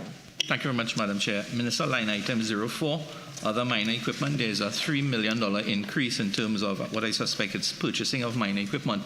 The question that I have, does the ministry have any sort of asset register or any other tracking system that manages these small items to secure them? Yes. Thank you. Item 004, Inland Revenue Division. Item 005, Treasury Division. Item 008, Investments Division. Item 009, Central Tenders Board. Item 010, Valuation Division. Item 011, National Insurance Appeals Board Tribunal. Item 014, Financial Intelligence Unit. Item 017, Office of Supervisor of Insolvency. Subhead 04, Current Transfers and Subsidies. We are at page 104. Item 001, Regional Bodies. Item 002, Commonwealth Bodies. Item 004, International Bodies. Member for Urupuch West. Ma'am, I am looking at 004 international bodies, and I'm seeing here at 03, expenses in connection with international financial institutions. And there's an allocation of $228 million, $228.8 million, which represents a decrease of $133 million under this subhead 03. Can the Minister advise, given that the estimate and the revised estimate was a bit higher, what would have accounted for this decrease of $133 million? These requirements are not static. Some years more than others. In 2022, there was a particular allocation for our shareholding in the Inter-American Inter-American Investment Corporation, so that's not every year, maybe every 2 years and so on, or as it comes up. So it's not static. It's as required.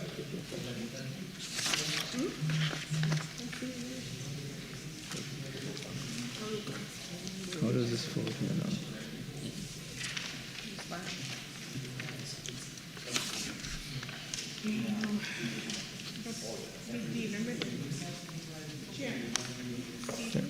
Item 005, non-profit institutions. Item 007, households. Member for Point of Order. Thank you, Madam Chair. Minister, under Household 007, line item 17, the VSEP for Central Tenders Board. In 2022, you estimated 12 million, nothing was utilized, and you placed back another estimate of 12 million. Could you just explain what is envisioned for that 12 million in 2023 fiscal year? The Procurement Act is fully proclaimed, the Central Tenders Board Act will be repealed, and the staff will have to be separated. Follow-up question, Madam Chair. How many, this $12 million for estimated for VSEP, how many employees at Central Tenders Board? 33. Pardon? 33. 33. Thank you. Member for Urupuch West. Sorry, thank you, Madam Chair. I'm referring to sub-item 06, Food Price Support Program. I note that there has been a decrease of $8 million. Can the Minister advise what would have prompted his decision to decrease this allocation for food price support? What page is that? We are page 106. Page 106. 007 households, 06 food price support program.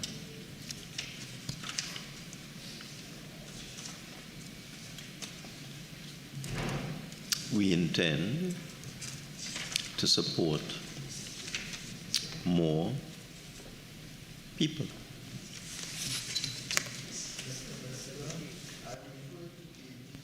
You are actually decreasing the allocation for 2023. How are you supporting more people if you are decreasing the allocation? Are you giving them less, Mr. Minister? I'm hearing an echo from over there. I'm trying to focus on what you Oh, are please. I'm focusing on you. It's Are just you decreasing? the echo from over there. Are you is kind of disturbing me. How can you said that you're increasing the allocation, the I didn't say number of that. people. I said we intend to Yes, you said you're help giving more. people. Is it then, Mr. Minister, that with a The echo's decrease still in coming the from over, allocation?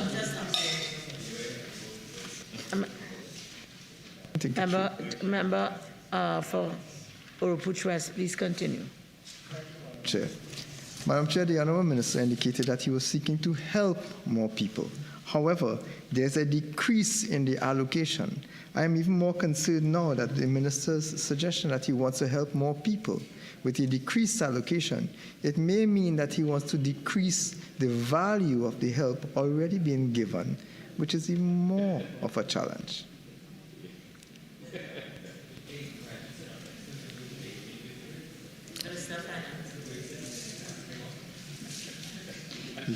Madam Chairman, really, that chat over there is very distracting.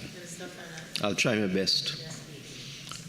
What we intend to do in 2023 is to restart the food box program.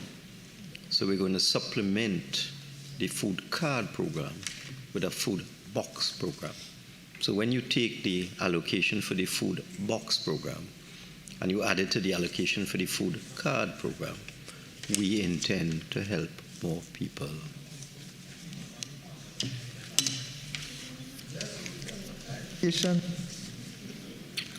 I am dealing specifically with this line item. I understand that you want to take it into the broader context into things that you have not mentioned in the budget at all. But for this specific line item for fiscal 2023, there is a decrease in the allocation for food price support program of $8 million. My concern, sir, is where exactly are you taking this $8 million from? What are you spending less on under this food price support system in 2023?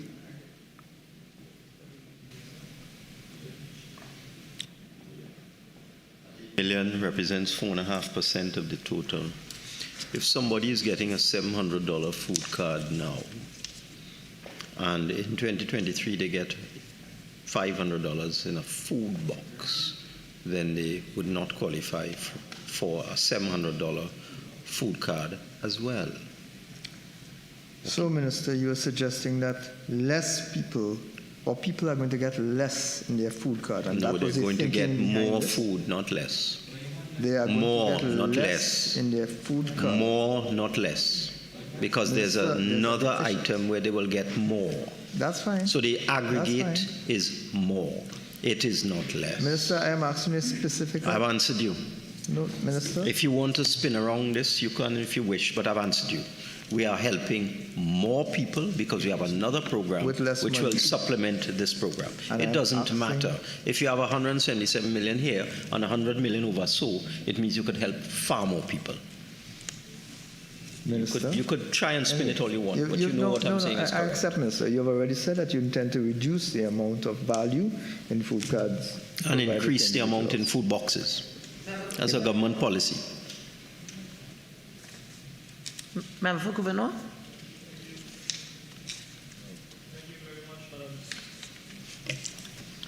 Thank you very much, Madam Chair. Madam Chair, I'd like to refer the Minister's attention to line item 21, COVID-19 support. Honourable Minister, this line item was estimated in 2022 at $200 million, at a time when a lot of our citizens were unemployed and a lot of persons were depending on the government for the COVID-19 support. But we are seeing the revised estimates here is only $50 million. That is $150 million that went towards COVID-19 support that was not utilized by this government to assist our citizens. Can you kindly explain why we did not utilize these monies here?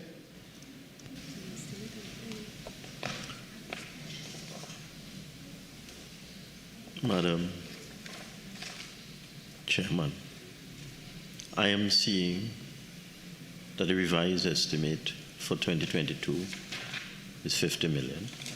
I am seeing that the estimate for 2023 is 100 million, and therefore it's an increase. In addition, the COVID-19 support programs came to an end in terms of persons applying for them and qualifying to apply for them long ago. What we are dealing with now is a backlog of applications that have come out of the audit process. It is not realistic to expect COVID-19 support grants to continue ad infinitum. That's not going to happen.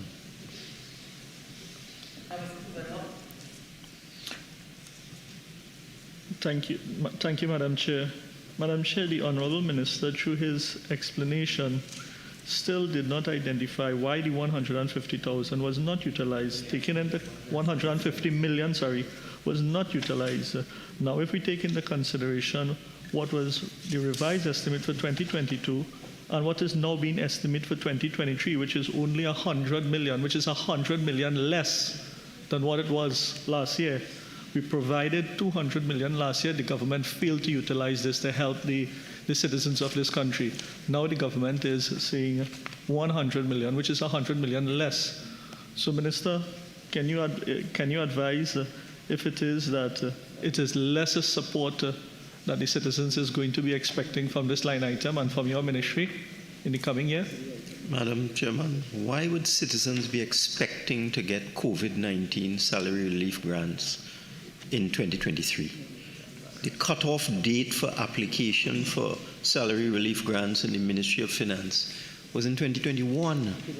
We are currently going through painstakingly numerous applications which had errors on them and giving people an opportunity to correct the errors and dealing with the balance of applications. But the COVID-19 relief programs in the main came to an end in 2021. We're going into 2023. It is unreasonable for the member opposite to put into the public domain an expectation with the full reopening of the economy, with very few areas of the economy now subject to public health restrictions, none subject to lockdowns, none subject to closure. It is unrealistic and unreasonable, and a little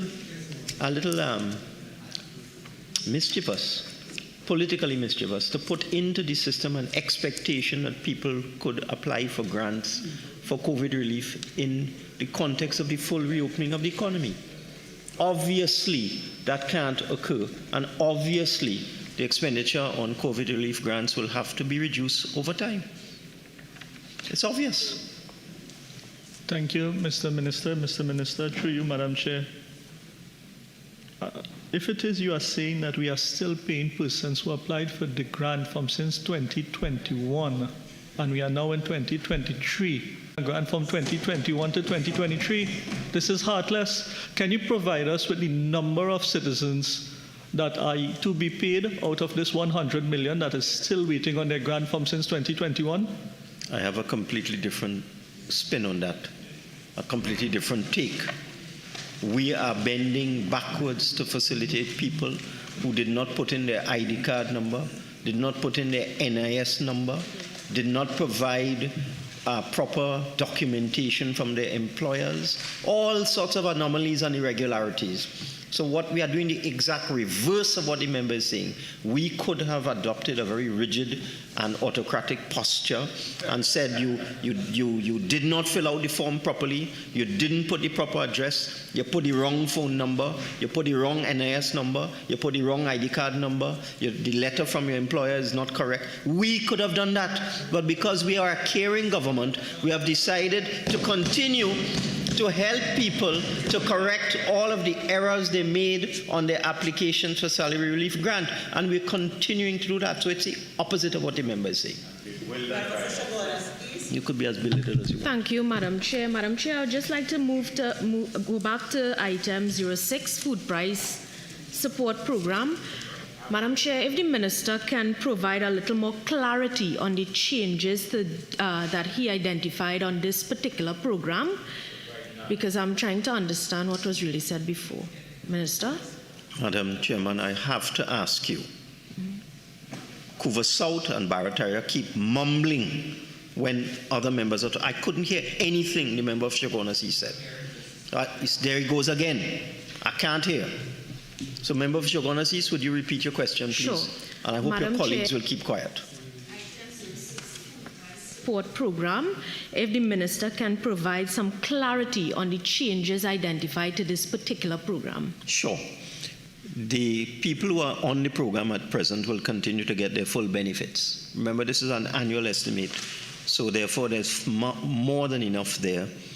I mean, it's 95% of the 2022 expenditure, so there's more than enough there to carry the existing group of beneficiaries of the food support program for the next 11 months or so.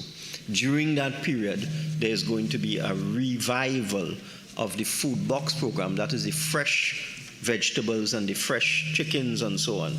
And effort is going to be made to migrate people away from just a card to a situation where we could stimulate agricultural production. The farmers will get some income because they will be providing the produce and the live meat to NAMDEVCO, will then distribute it to the Ministry of Social Development. So it's a program in transition.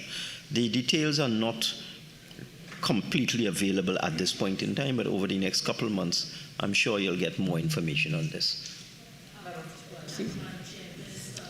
Is it clear that it's a graduation out of the food card program and persons are not going to be removed from the program, the food card program? Well, those questions are better directed to the Minister of Social Development and Family Services. There are issues with the food card program. It's not supposed to be permanent. I'm sure you know that. People are supposed to transition out of it, so I can't give you details on that. What I could tell you is this is a change in the type of support. It will move away from just money to a combination of money by way of a card and actual fresh produce and fresh meat as a combination. Point of prayer. It's an answer now. Okay. Member for Old West. I want to return to sub-item 21, COVID-19 support.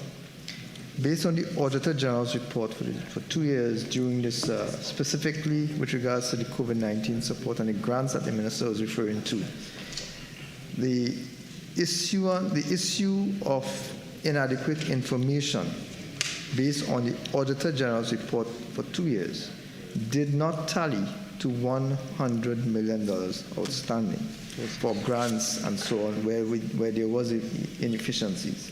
Is the minister saying that the reason for the increase, the reason for $100 million to be allocated in 2023 is because you are trying to still fill that void in addition to what the Auditor General had come up with as discrepancies within the system? I can't speak to any discrepancies you are talking about because I don't have the Auditor General's report in front of me. It's simply an estimate at this point in time. Minister, just for my clarification, is this for grants which were outstanding from 2021 and 2022? 2020, 2021. Thank you. Member for Couva North. Thank you very much, Madam Chair. Madam Chair, I'd like to refer the minister's attention to line item 40, gratuities to contract officers. This line item was estimated in 2022 at 21 million, but the revised estimate only shows 8 million. Yeah. Can the Honourable Minister advise us why the significant discrepancies, and if it is that there are a significant number of contract officers that are awaiting their gratuity payment? Again, question based on a false premise. The use of the word discrepancies is just wrong. If anybody has any knowledge about gratuity payments, one would realize it's quite a complicated process, especially if persons have worked at different times in different ministries for different amounts and so on. It involves at least 6 or 7 steps. so that you might have an estimate for the year in the hope that everything will be in order. The person's pension and leave records will be completely up to date. Any liabilities they owe the state in terms of loans or overpayments will be completely settled. So it's simply an estimate going forward. We were able to pay $8 million in 2022, and we are hopeful that whatever issues people have with respect to their gratuity payments could be resolved in 2023, so we put back the 21.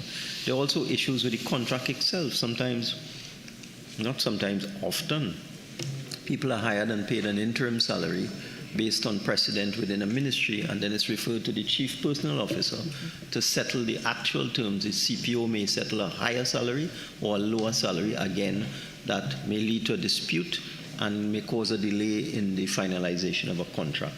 So it's a kind of a moving target. The 21 million is in anticipation we could settle everyone who is entitled to gratuity, and whatever problems they may have with their paperwork will be fully resolved during the year. Member from Yarrow. Thank you very much, Madam Chair. Minister, line item 17, VSEP, there's an allocation for $12 million. Could you identify how many persons will be offered or accepting that VSEP payout? That was asked and answered. You know, you falling asleep, you know. 33 the second time you're sleeping, you know. Okay. 33 people in... Member, let's be a little more tolerant. Member, can we go on? Let's be a little more tolerant. Madam Chair, the Minister of Finance. On and on. Member for Cuba South, thanks for your assistance. We are moving on. Item 009, other transfers. Member for Cuba North.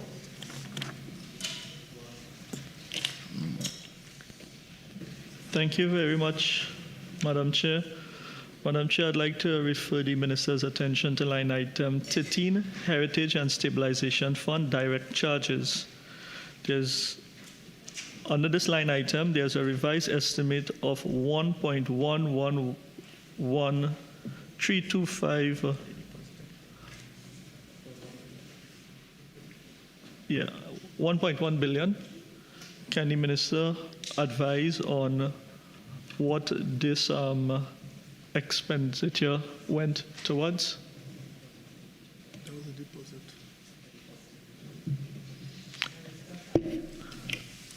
Read the budget statement.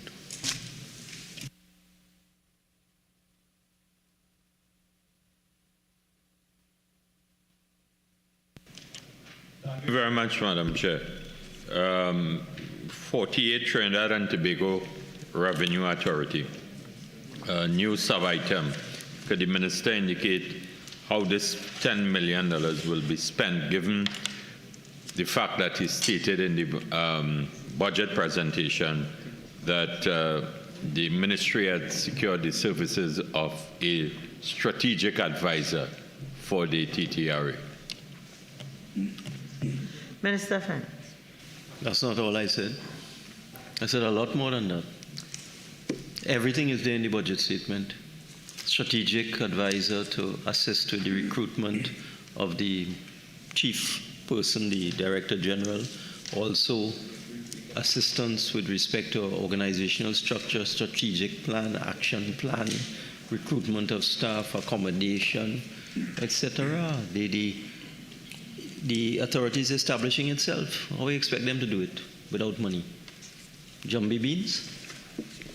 Madam Chair, this kind of responses from the Minister of Finance will certainly evoke responses from the opposition. And I will ask the Minister to tell this meeting how was the strategic advisor recruited, what was the salary and the overall compensation package. Sure. You'll get that in due course as soon as possible. I'll have to ask the Revenue Authority for the information. And I hope that we will get it before the end of this meeting. You'll get it in due course as soon as possible. I have to ask them for it. Thank you, Madam Chair. Minister, line item 40, Private Public Housing Construction Incentive Program. In 2022, you would have budgeted and estimated a $25 million incentive. 2022 utilized was transferred to maybe the HDC or some institution, $800,000. It's no longer there as a line item. First question is, what happened to this incentive program if it's no longer in existence, and why such a small amount was utilized in the last fiscal year? That is now the purview of the Ministry of Housing and the HTC. You see, if you look at history, you will see a lot of new programs start off in the Ministry of Finance. The Agricultural Stimulus Program is a case in point. And then as the ministries and the departments acquire the capacity to handle them, we move them out of finance and we put them into the place where they should be. So this is a case of that. Just a follow-up question to the Minister, based on your response. Is it fair to then to say that for the last fiscal, only $800,000 was utilized in respect to this incentive program, even though it's a line item in HDC? So this... I'll find out what it's for. It could be that this was at the very beginning of the last fiscal year. I'll find out. Thank you. That's no big thing.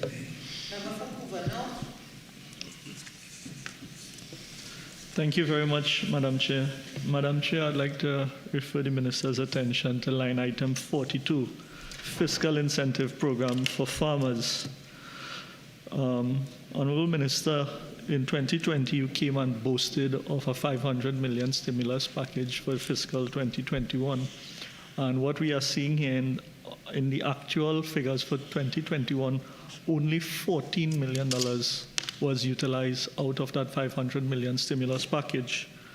We're now seeing out of the $300 million in 2022, only $225 million was utilized. Honorable Minister, can you provide us with a breakdown of the projects that this $225 million went towards? Sure. This is a matter that is being managed by other ministries. We just provide the money. So you'll have to collaborate with the other ministries to find out how the money was spent. I'm sorry, Mr. Minister, but there will not be another opportunity during this FSC for us to question the other ministries for how the money is being spent. So the ministry that is responsible for accounting for the spend in this ministry is your ministry, the Ministry of Finance, where the line item is.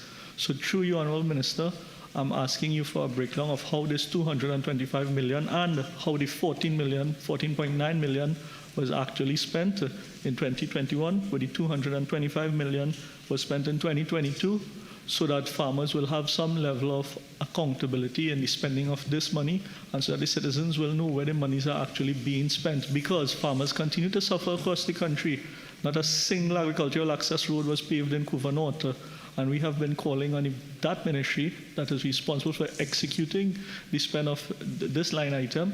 We've been calling upon that ministry to engage in several projects, like the repair of the Randy Carter Bridge that collapsed, which falls under their responsibility, and we have $75 million not utilized here, when a lot of our farmers across the country could have benefited from that. So I'm asking for a breakdown, please, if you can, on how that ministry utilized the funds. Minister. He's asking me for the second time. I don't think I need to repeat my answer. Member for Princess Town. Thank you, Madam Chair. Honourable Minister, line item 20, Accident Victims Compensation Fund. In 2022 estimates, it was only $1 million, but there's an increase by $183,600,000. Can you give us an indication of the persons that would benefit from this Accident Victims Compensation Fund in terms of the context, and secondly, with respect to the increase? Page 108. You had asked me to put that in there. How you came up with the number?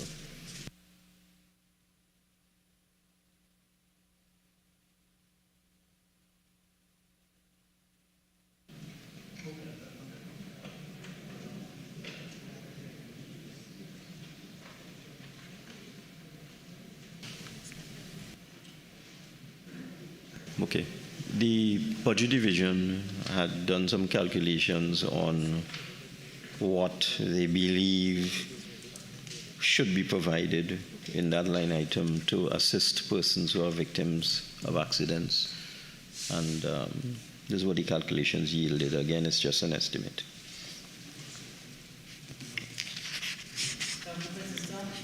Yes. Minister, in terms of context of the persons who would be able to access this fund, can you share some background in terms of the context?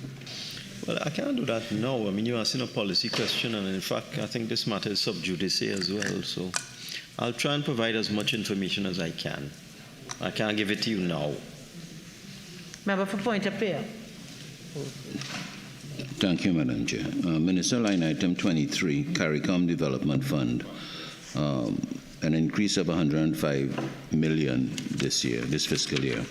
Could you let us know if it's a set amount that the government has to put in every year, or is it arrears that was owing to the fund?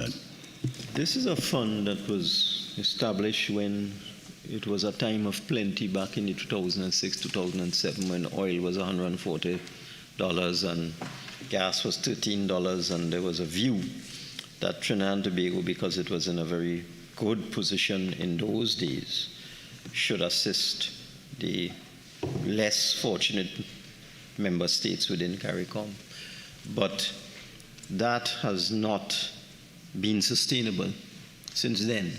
And, you know, from time to time, we provide funding for this fund, but, you know, there are questions about it as to whether the Trinidad and Tobago government should continue to provide funding of this magnitude to that fund. It's really something that is the subject of discussion, you know, from time to time. A follow-up, yes, and based on what the minister said, and how does that relate to Guyana, who is now on a growth path with oil, and it, you know, compared to what we were in 2006? Are they being Well, I think asked? perhaps those less developed countries within CARICOM could perhaps make an appeal to Guyana to take on part of that role that Trinidad and Tobago took on back in 2007, where the view was that we were, you know, flush with money, and therefore we could share the money with our CARICOM brothers. Now, you're making a good point, but that is really for the LDCs. That's really going to be a CARICOM decision, heads of government decision. That's not for us here. I think that's above our pay grade. Okay? Member for Oakwood West. Thank you, Madam Chair. Madam Chair, I refer to line item 41, business stimulus package. I note that there was a 25 million estimate in 2022, of which only 10 million was actually accessed based on the revised estimate. The minister is now projecting a $25 million estimate again for 2023. Can the minister indicate what problems existed in 2022 which prevented individuals from accessing this stimulus, and what he has put in place to ensure that this time around the stimulus will eventually be able to be accessed by persons who are interested? I will have to get back to you on that, but we'll make every effort to make these funds available to businesses. It's really for small business. We make every effort to make it available. Member for Couva South. Thank you, Chair. The line item 39, Office of Procurement Regulation. Minister, could you tell us how this $7.2 million increase will be spent to enhance the Office of Procurement Regulation? That is for the projected expenses of the office in 2023. Well, no recruitment of staff? Well, I could get you details. I mean, it would be based on a budget. I could get details for you. Okay. And with respect to line item 27, the Hindu Credit Union, this $400,000 is for administrative expenditure. I guess so. There's a liquidator that has been taking a very long time to settle this matter. But I can get further details if you want. It's administrative expenses. just administrative, but as the liquidator dealt with all, I don't think so. you don't I think think so? this is one of these never-ending liquidations. But could we get a status report in, Sure. in relation? I would like to get it myself. How many I'll get it for persons? you. I said I will get it for you. All right, all right. Okay, yes. so member for Couva North. You need to relax. I said I'll get it for you. Member for Couva North. Thank you very much, Madam Chair. Madam Chair, I'd like to... You're getting confused. Minister of Finance, some of the buzz is affecting my hearing of the question from the member for Couva North. Thank you very much, Madam Chair. Madam Chair, I'd like to refer the Minister's attention to line item 47, Small and Micro Enterprises Support. I see that there was a revised estimate in 2022 of $50 million under this line item. Can the Honourable Minister advise us what programs and grants make up this small and micro enterprise support? But again, that would be similar to the other one, where we haven't made as much progress as we would like, and every effort will be made in 2023 to make sure these funds are available. I'll get back to you on that. And also, can the Minister also provide us with a breakdown of the recipients? And I'll get back to you on that. Of this program? Member for Oakwood West. Thank you, Madam Chair. Madam Chair, I refer to line item 46, Health Emergency Program with COVID-19. Can the Minister give us an idea of what exactly constitutes the components of this Health Emergency Program with COVID-19?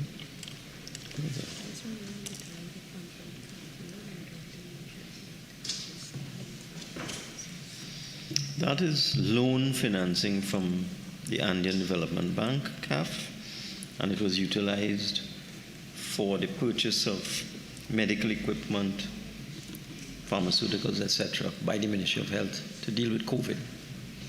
So there are a number of line items within the Ministry of Finance that are really intended to assist other ministries. It's a pass-through. So we got a loan from CAF to assist the Ministry of Health to procure equipment and other supplies to deal with COVID, and this is reflected here. If I may, just for my guidance, Minister, along the same lines that you were describing of many ministries that you provide support to, I know that in your budget you had indicated a $210 million allocation to the members of the medical fraternity, but I've not been able to find that anywhere here. It should have fallen somewhere at this point under transfers, because it should have come from the ministry. Is this not an offer you have made? It's not a Ministry of Finance item. Thank you, it's in the Ministry of Health. Thank you, Minister. Member for Barataria San Juan. Thank you. Okay. Madam Chair, I'm at line item 48, the Trinidad and Tobago Revenue Authority. Madam Chair, the Minister, I'm seeing that there's an allocation of $10 million under this line item for the TTRA. I just want to ask the Minister whether or not it's prudent to make such a large investment in the TTRA at this time, seeing that you had confirmed that this matter is under legal challenge. Do you have an interest in the matter? I have no interest in the matter. You're not one of the attorneys? I have no interest in the matter. Are you one of the attorneys? I have no interest in the matter. I am not an attorney in that matter. You're not an attorney? Yes, we think this is an appropriate allocation. Seeing that you have a losing track record in the High Court, I don't think this might be a prudent allocation. Okay, Member for Miaro. Member for Miaro. When you're ready, I'll come back. Member for Miaro. It was asked and answered. And we have a 92% winning record, by the way. 92%. And the 8% we win on appeal. So we have 100%. Minister of Finance. No, he's saying something. I have to correct the record. I have a 92% winning record. Madam Chair, I'll wait on the Honourable Minister of Finance. These are not, that is one. These are not matters for him to compose himself. Members, you're not going to get anywhere this week. Yeah, what are you saying? Talking about a personal business where I win the matter 5 times in the Privy Council. 5 times I win it in the Privy Council. You're talking about my personal business. Why are you so? I win it 5 times. Okay, so as I said before, maybe the member for Barataria San Juan and the Minister of Finance, maybe you all would like to just step out to the chamber, have a little personal conversation and come back. So let's get back to the business. Member for Couva North. Thank you very much, Madam Chair. Madam Chair, I'd like to refer the Minister's attention once again to line item 41, Business Stimulus Program. And can the Minister advise us if this is the program that covers the interest payment that SMEs can access through the 4 commercial banks? Madam Chairman, I said I would provide as much detail as I can. Why are you asking me another question on this? I'll provide as much information as I can.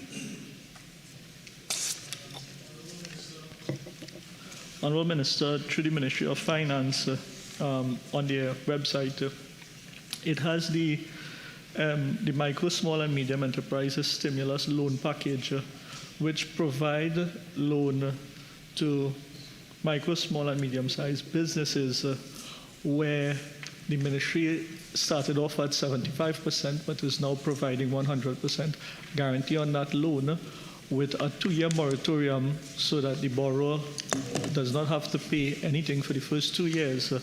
And the period of the loan has been extended from 5 years to 7 years. So they have up to 7 years to have these loans repaid.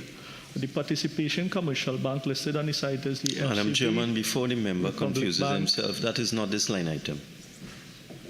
And maybe the member needs to ask the question and then you say that this is not related to this. I think that's what the member is trying to say. He's talking about a loan guarantee program. It's not this. I understand what he's talking about. It's a loan guarantee program that we developed for SMEs. It's not this line item. All right, so moving on swiftly, I will just ask the Minister to consider the Agricultural Development Bank as part of that program and going forward. I cannot answer a question on that because it's not this line item. Okay, Member You're talking at large. Member for Carney. Thank you, Madam Chair. Minister, line item 46 again regards the health emergency program regarding COVID-19. Possibly through you to the Minister of Health, could we get a breakdown of the items that were purchased using these funds? I said I would do that. Oh, thank you. Member for Barataria San Juan. Thank you very much, Madam Chair. At line item 28, First Citizens Bank Limited indemnity calls, I see that for the revised estimate for 2022, it's around $212 million would have been spent. Minister, can you just give us an indication for the purpose of this expenditure?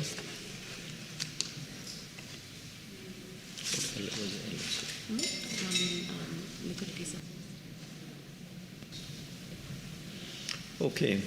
When the CLICO bailout took place years ago, one of the entities that was affected was CLICO Investment Bank.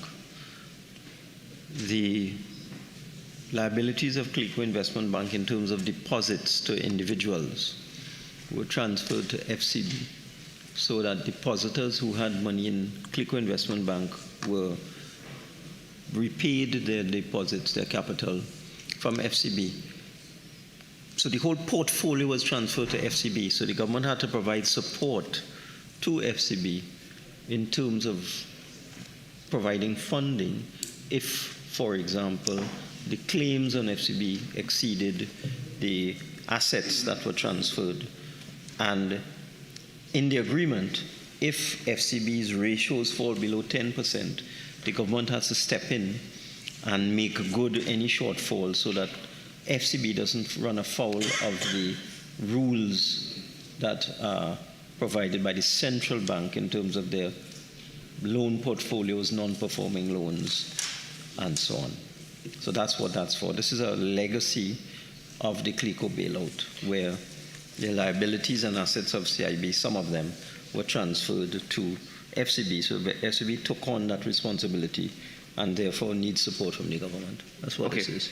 So, Minister, I saw 212 million spent 2022, an estimate of 217 to be spent in 2023.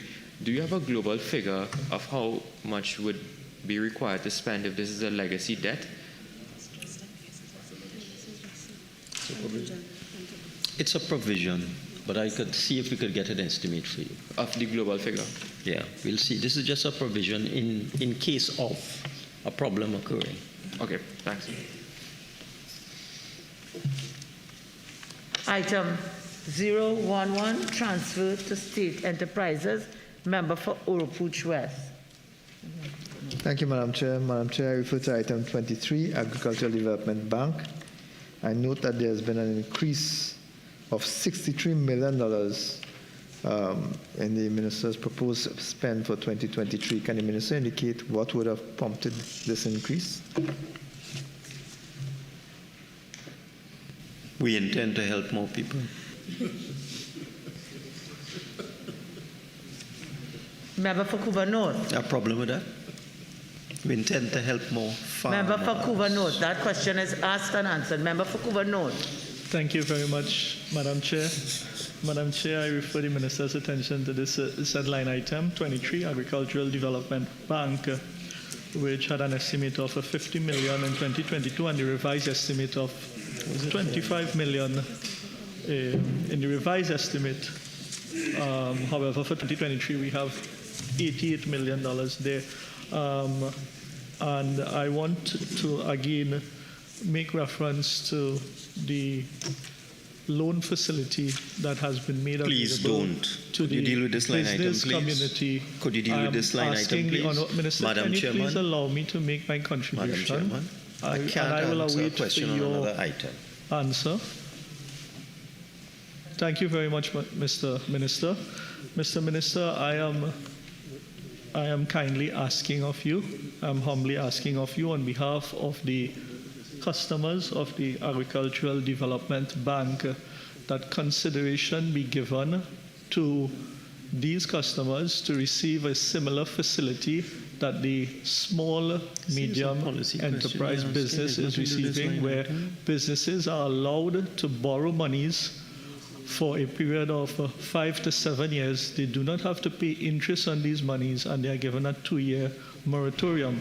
And I'm asking on behalf of the farmers and the fishermen if consideration can be given during this time when we want to put agriculture at the fore of our development, when we want to put agriculture at the center of the diversification of the economy, if we can give some level of consideration and support so that the farmers and the fishermen would be given that help by the ministry to offset the interest payment like what is being offered to the business community.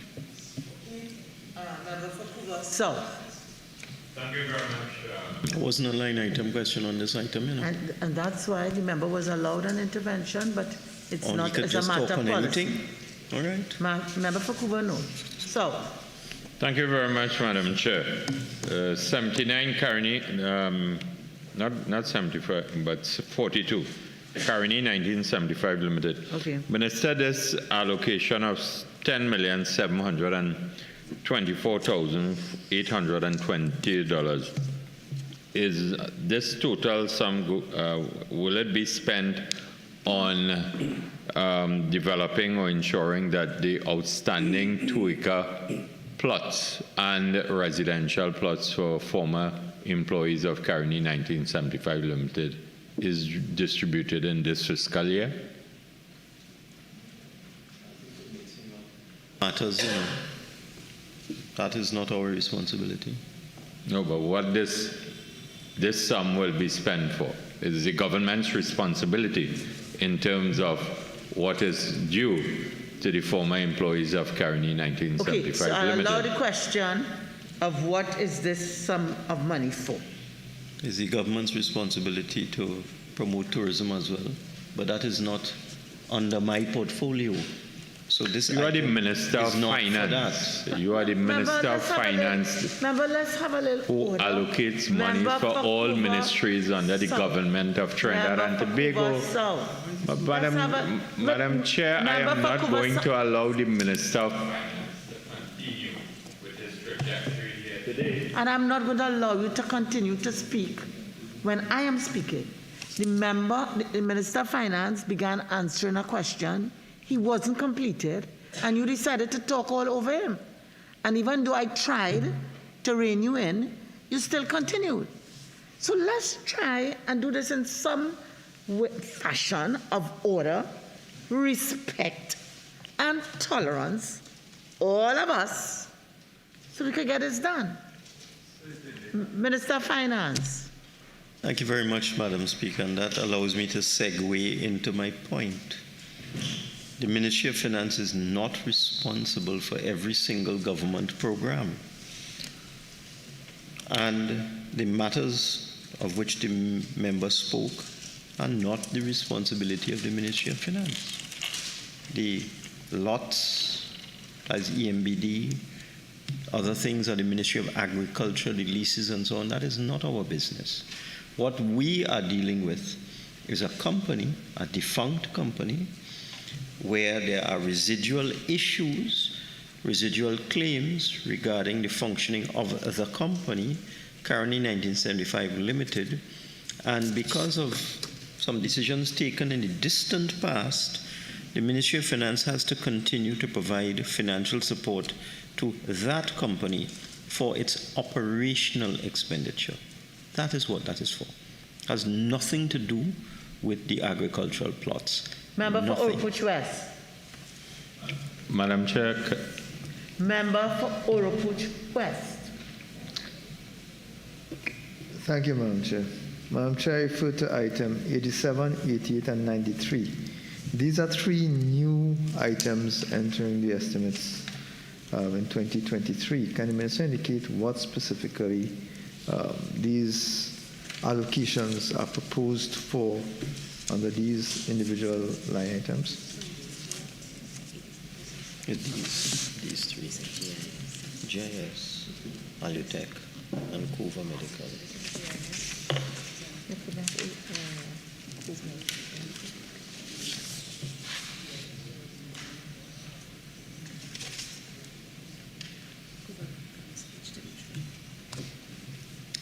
Again, these are entities that are not functioning. Apparently, GISL owes TAT fees in the amount of 1.1 million and owes the copyright organization another 350,000.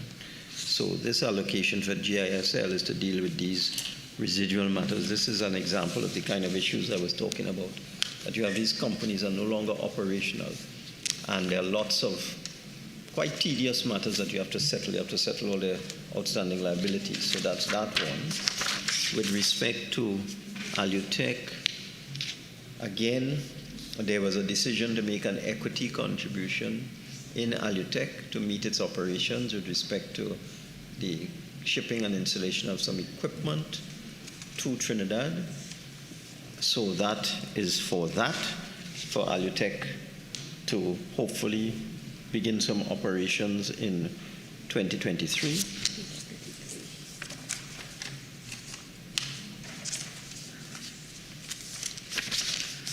And the Cuba Medical and Multi-Training Facility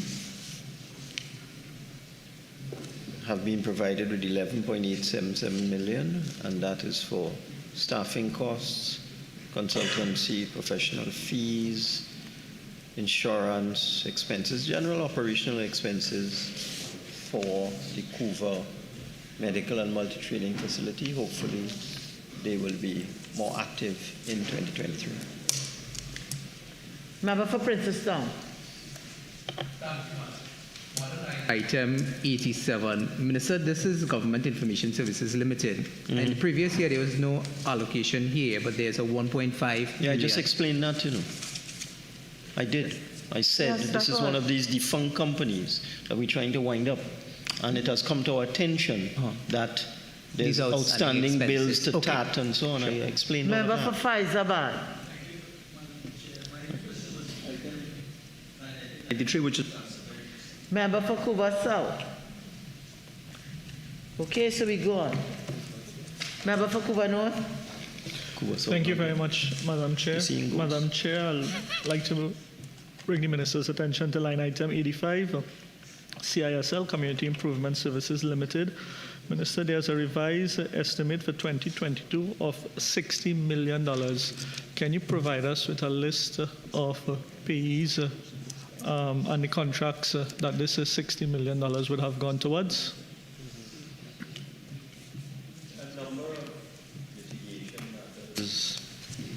Number of claims in court, number of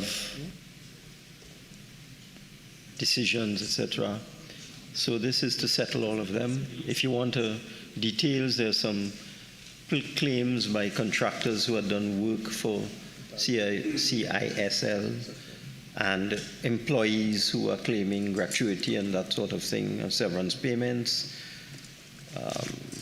payments for work done on Maracas Beach facility, etc. It all comes up to 60 million. Again, this is one of these companies that is not active. There's the problems that we have. These things just go on for years and years and years. The court matters sometimes drag on for 10, 15 years. So you can't wind up a company if it's involved in active litigation and the other party does not want to bring the litigation to an end. You have to just keep at it.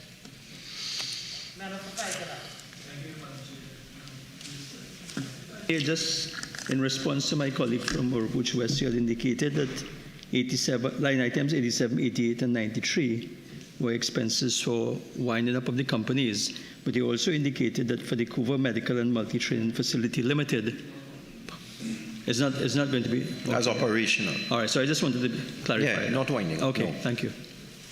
Alutech neither. As operational. Okay. Is winding up. Thank you. So subhead 07, page 109, debt servicing. Item 001, interest local loans. Item 009, interest on overdraft. Item 011, principal repayment local loans. We now move on to current transfers to statutory boards and similar bodies. New book. Honorable members, we now move on to draft estimates of revenue and expenditure of the statutory boards and similar bodies and of the Tobago House of Assembly. 07, National Lotteries Control Board. We are at page 161. Personal expenditure item 001, general expenditure. Subhead 02, goods and services. Item 001, General Administration, member for Urupuch West. Thank you, Madam Chair. Madam Chair, I'm looking at sub-item 16, contract employment. And I note that there was no revised spend in 2022, but there's a $15.5 million projected spend for 2023. Can the Minister indicate what would have accounted for this $15 million increase in allocation?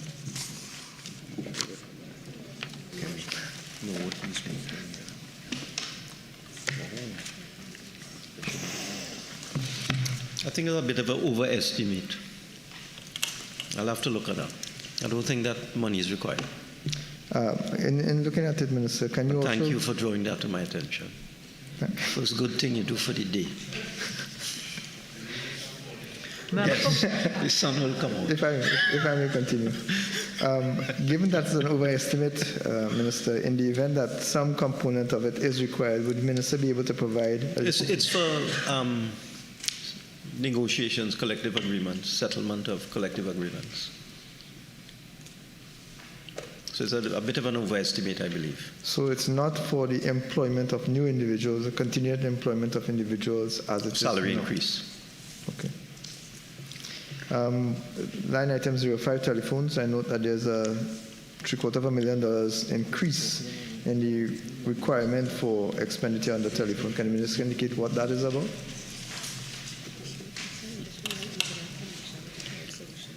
They are trying to upgrade their ICT systems, so that's for cloud solutions and upgrading their internet systems.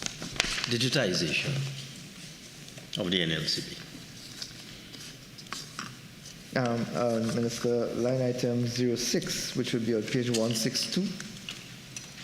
I note administrative cost online games that there's a $14 million increase in the allocation under this spend. Can the minister advise what would have prompted such an increase? Just give me the line item, please. 86. Administration cost of online games, 86.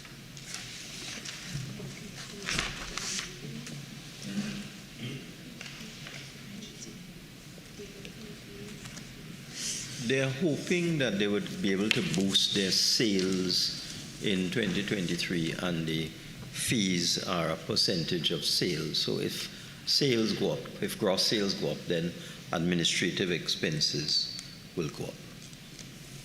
It's the provider, IGT, the contract involves a percentage of gross sales. So if they sell more, if they earn more in terms of gross income in 2023, then they have to pay more to the provider. Okay? Okay. Member for Vancouver North. Thank you very much, Madam Chair. Madam Chair, line item 62, promotion, publicity, and printing. Honourable Minister, there's an increase of $15 million there for promotion, publicity, and printing. Can you kindly explain what this $15 million increase is for? Well, if you look at 2022 estimates, it was 34, they actually spent 17. I think the NLCB is still getting back on its feet after more or less being shut down through COVID. So I think this is just an allocation for their promotions in 2023. But since they only spent $17 million in 2022, again, I will look at that, and I thank you for drawing that to my attention. That's the first good thing you do for the year. Not today, for the year. Subhead 03, minor equipment purchases, item 001, general administration. Subhead 04, current transfers and subsidies, item 007, households. Item 009, other transfers. 58, the Gambling, Gaming and Betting Control Commission.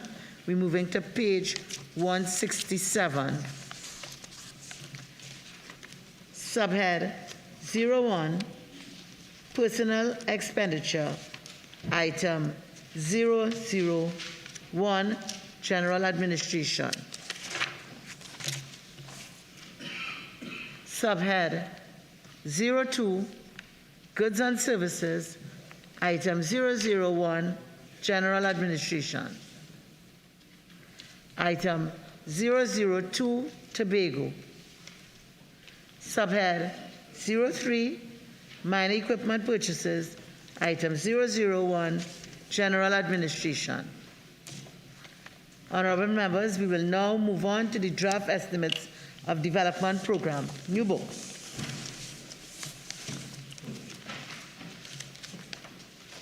We're now at page 51. Subhead 09, development program, consolidated fund, item 005, multi-sectoral and other services.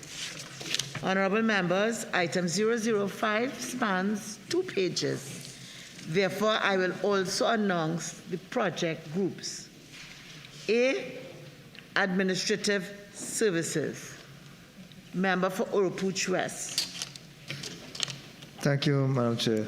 Item 014, the upgrading of information technology for the Inland Revenue Division. I note a $6.5 million estimate for 2023, given a $3 million revised. Can the Minister indicate what would have prompted this increase?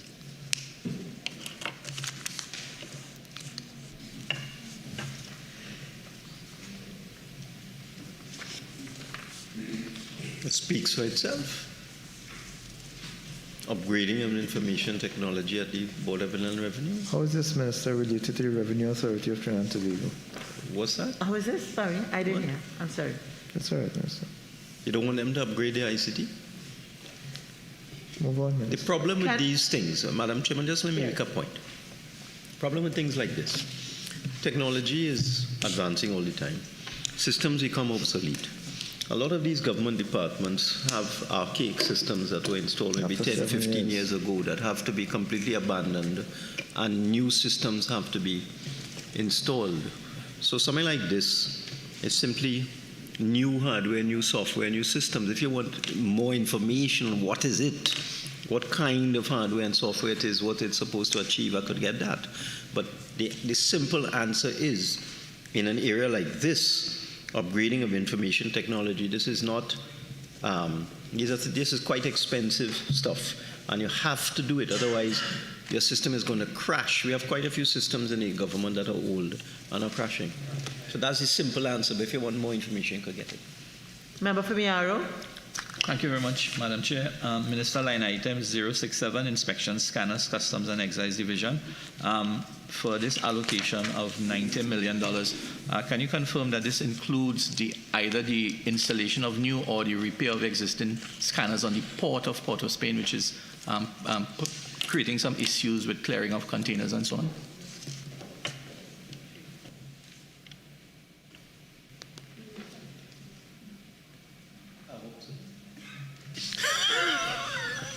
I hope you understand what I mean. It's like pulling teeth. So, no, it's for that.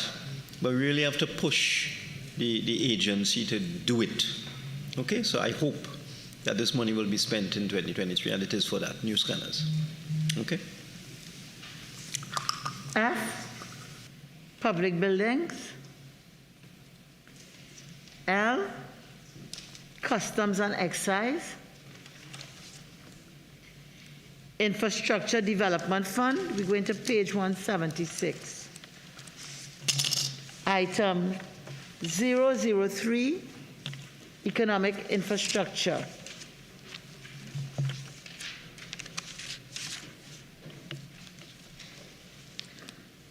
Honorable members, the question is that the sum of $7,908,596,895 for Head 18, Ministry of Finance, stand part of the schedule. Those in favor say aye. Aye. Those against say no. I think the ayes have it. The sum of $7,908,596,895 for Head 18, Ministry of Finance, now stands part of the schedule. Thank you, Minister of Finance. Thank you, Technocrats. Thank you, Director of Budgets. Head 20, Pensions and Gratuities. Head 20, Pensions and Gratuities, $5 million. I will now invite the Minister of Finance to make a brief opening statement for a maximum of 5 minutes. Minister of Finance. There isn't much to say, Madam Chairman. Thank you very much. This allocation is for pension and gratuities. Honorable members, the question is that Minister of Finance is an option that you may not exercise. Honorable members, the question is that the sum of $5 million for Head 20, Pension and Gratuities, stand part of the schedule. Honorable members, the sum of $5 million for the Head 20, Pensions and Gratuities is comprised of monies proposed for expenditure under the following subheads and items to be found in the draft estimates of recurrent expenditure. We have page 123. Subhead 04, current transfers and subsidies. Item 007, households. Honorable members, the question is that the sum of $5 million for Head 20, pensions and gratuities, stand part of the schedule. Those in favor say aye. Those against say no. I think the ayes have it. The sum of $5 million for Head 20, pensions and gratuities, now stand part of the schedule. Thank you, Minister of Finance. Thank you, Technocrats. Can we go on then to Head 28, Ministry of Health.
Head 28, Ministry of Health, the sum of $5,771,338,654.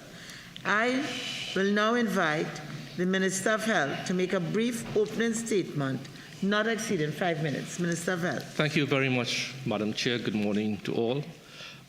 Madam Chair, I am pleased to be here this morning as the Ministry of Health moves from being, as we say, uni-focused on COVID over the past 2.5 years to more looking after all the public health needs of Trinidad and Tobago, including that of NCDs, mental health, having a new blood donation system, upgrading facilities, opening new hospitals. We are pleased for the allocation, and as I close, I once again, and I don't think we could do it often enough, thank every single healthcare worker who stepped up to the plate during the COVID pandemic, and I now avail myself to questions. Minister. Honourable members, the question is that the sum of $5,771,338,654 for Head 28, Ministry of Health, stand part of the schedule. Honourable members, the sum of $5,771,338,654 for Head 28, Ministry of Health, is comprised of monies proposed for expenditure under the following subheads and items to be found in the draft estimates of recurrent expenditure, the draft estimates of revenue and expenditure of the statutory boards and similar bodies and of the Tobago House of Assembly, and the draft estimates of the development program. We shall now consider the draft estimates of recurrent expenditure. We start at page 187, subhead 01, personal expenditure, item 001, general administration, member for Kamuto Manzanilla. Madam Chair, and to the Minister of Health, we will be easy with you now as we start. Line item 14, remuneration to members of cabinet-appointed committees. My question, Minister, is how many cabinet-appointed members will be benefiting from this increase? I can't give you the number of members. I could tell you the committees. So this will cover payments to the Clinical Assessment Committee, the Pesticide and Toxic Chemicals Board, and the Children Life Fund Authority Board. That's it. Thank you. You're welcome. Member for Kamuto Manzanilla. Thank you again, Madam Chair. Line item 23, salaries. There's a $417,000 increase. What does that increase cater for, Minister of Health? Yes, thank you. That increase is to cater for the post of State Council 3, which is currently vacant.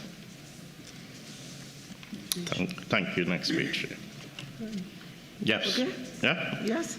I go to line item 01, page 188, salaries and cost of living allowance. Am I permitted to? No, we haven't reached there. Okay. As okay. yet. Okay. No other questions under this. So then we could go to item 004, vertical services, and then I can now entertain you, member for Kamuto Manzanilla. Thank you again, Madam Chair. My question to the Honourable Minister of Health: how many vacant positions are we catering for with that increase of $4 million? So this is this allocation is for the increases in annual employee increments as well as outstanding acting and increment payments. So it's more for increment payments. Thank you.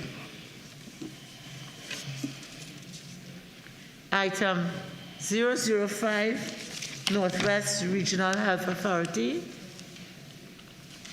Item 006, North Central Regional Health Authority. Item 007, Eastern Regional Health Authority. Item 008, Southwest Regional Health Authority.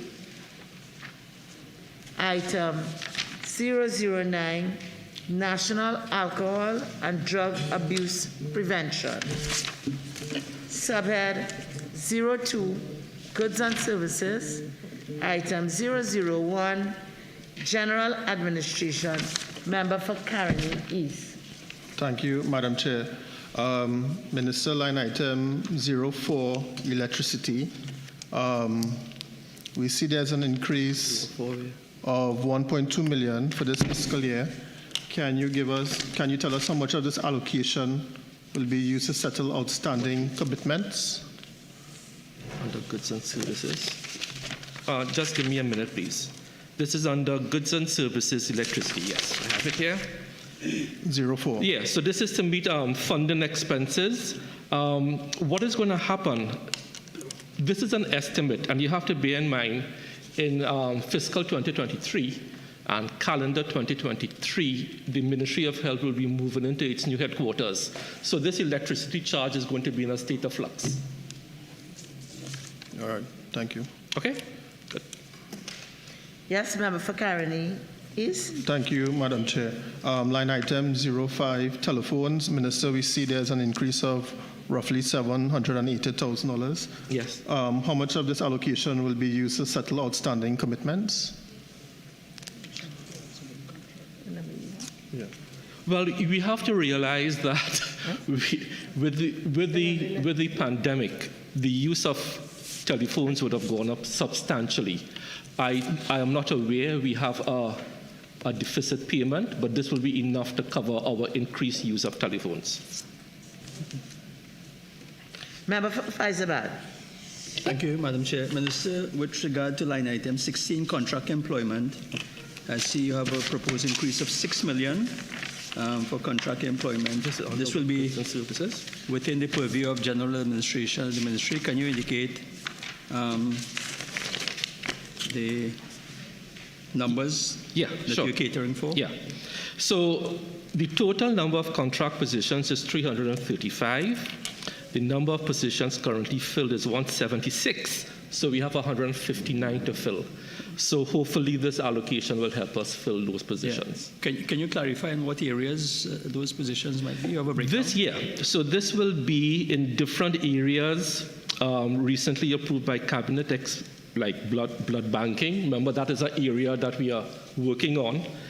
ICT, Quality Department, Tobacco Unit, Internal Audit, Facilities Management Unit, Project Management Unit, Epidemiology Division, which has come to the fore in recent times. Yeah. The tobacco unit, can you say how many vacancies? I know that's a critically important. I wouldn't have that detail, but we could find out for you. Sure. Okay? Member for Faizabad. Madam Chair. Also, it is also to help pay for the interns that we employ in the RHAs. Yeah.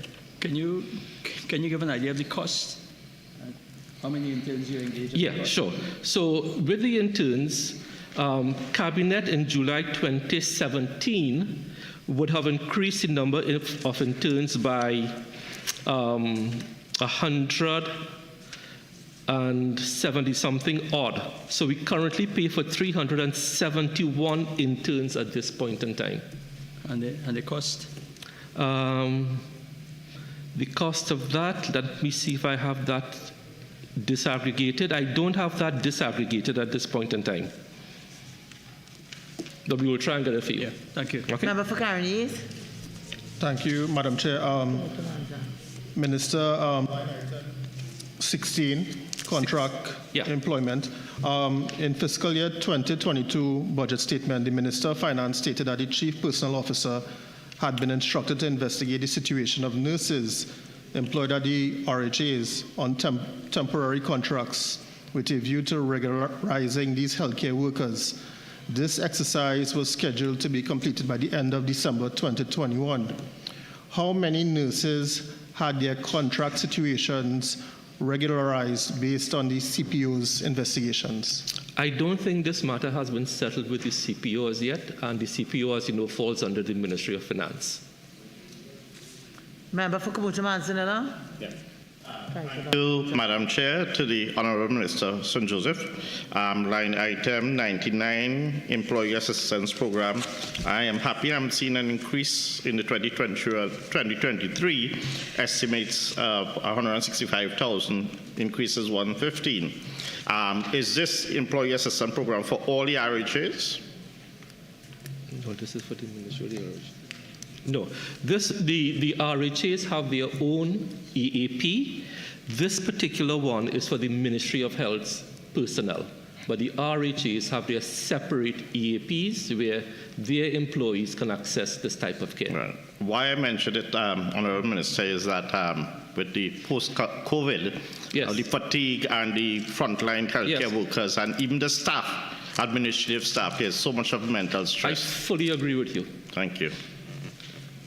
Member for Faizabad. Minister, just a follow-up on that question from my colleague. Sure. Are you in a position to say how many employees would have accessed that program? Yes, at the Ministry of Health, 36 employees would have accessed the program in 2022. And that will include the employees and their dependents, because we open it up to their families also, which I think is a desirable thing to do. Sure. Madam Chair, if I can just continue, Minister, with regards to 23 fees, I see you have an increase of close to 4 million proposed for 2023. Can you clarify? Sure, yes. So these fees include legal fees, ICT licenses, which, as the Minister of Finance just explained, that is something that changes with time as you buy new software, new licenses, agreements, technical support, antivirus agreement, and so on. So that is what we use that line item for. Member for Caroni is? Okay. So item 004, Vertical Services. Member for Faizabad. Thank you, Madam Chair. Well, Minister, I will go straight to line item 39, drugs and other related materials and supplies, which you... and just to ask, so in addition to the 253,695,650 spent on drugs and other related supplies in 2022, can you indicate whether any additional sums were expended on these items? Yes. So and if so, how much? Yes. So as we traverse the rest of this document, you will see where loans were taken to supplement this. So you could ask questions under that particular heading. For the answers for this? Yeah.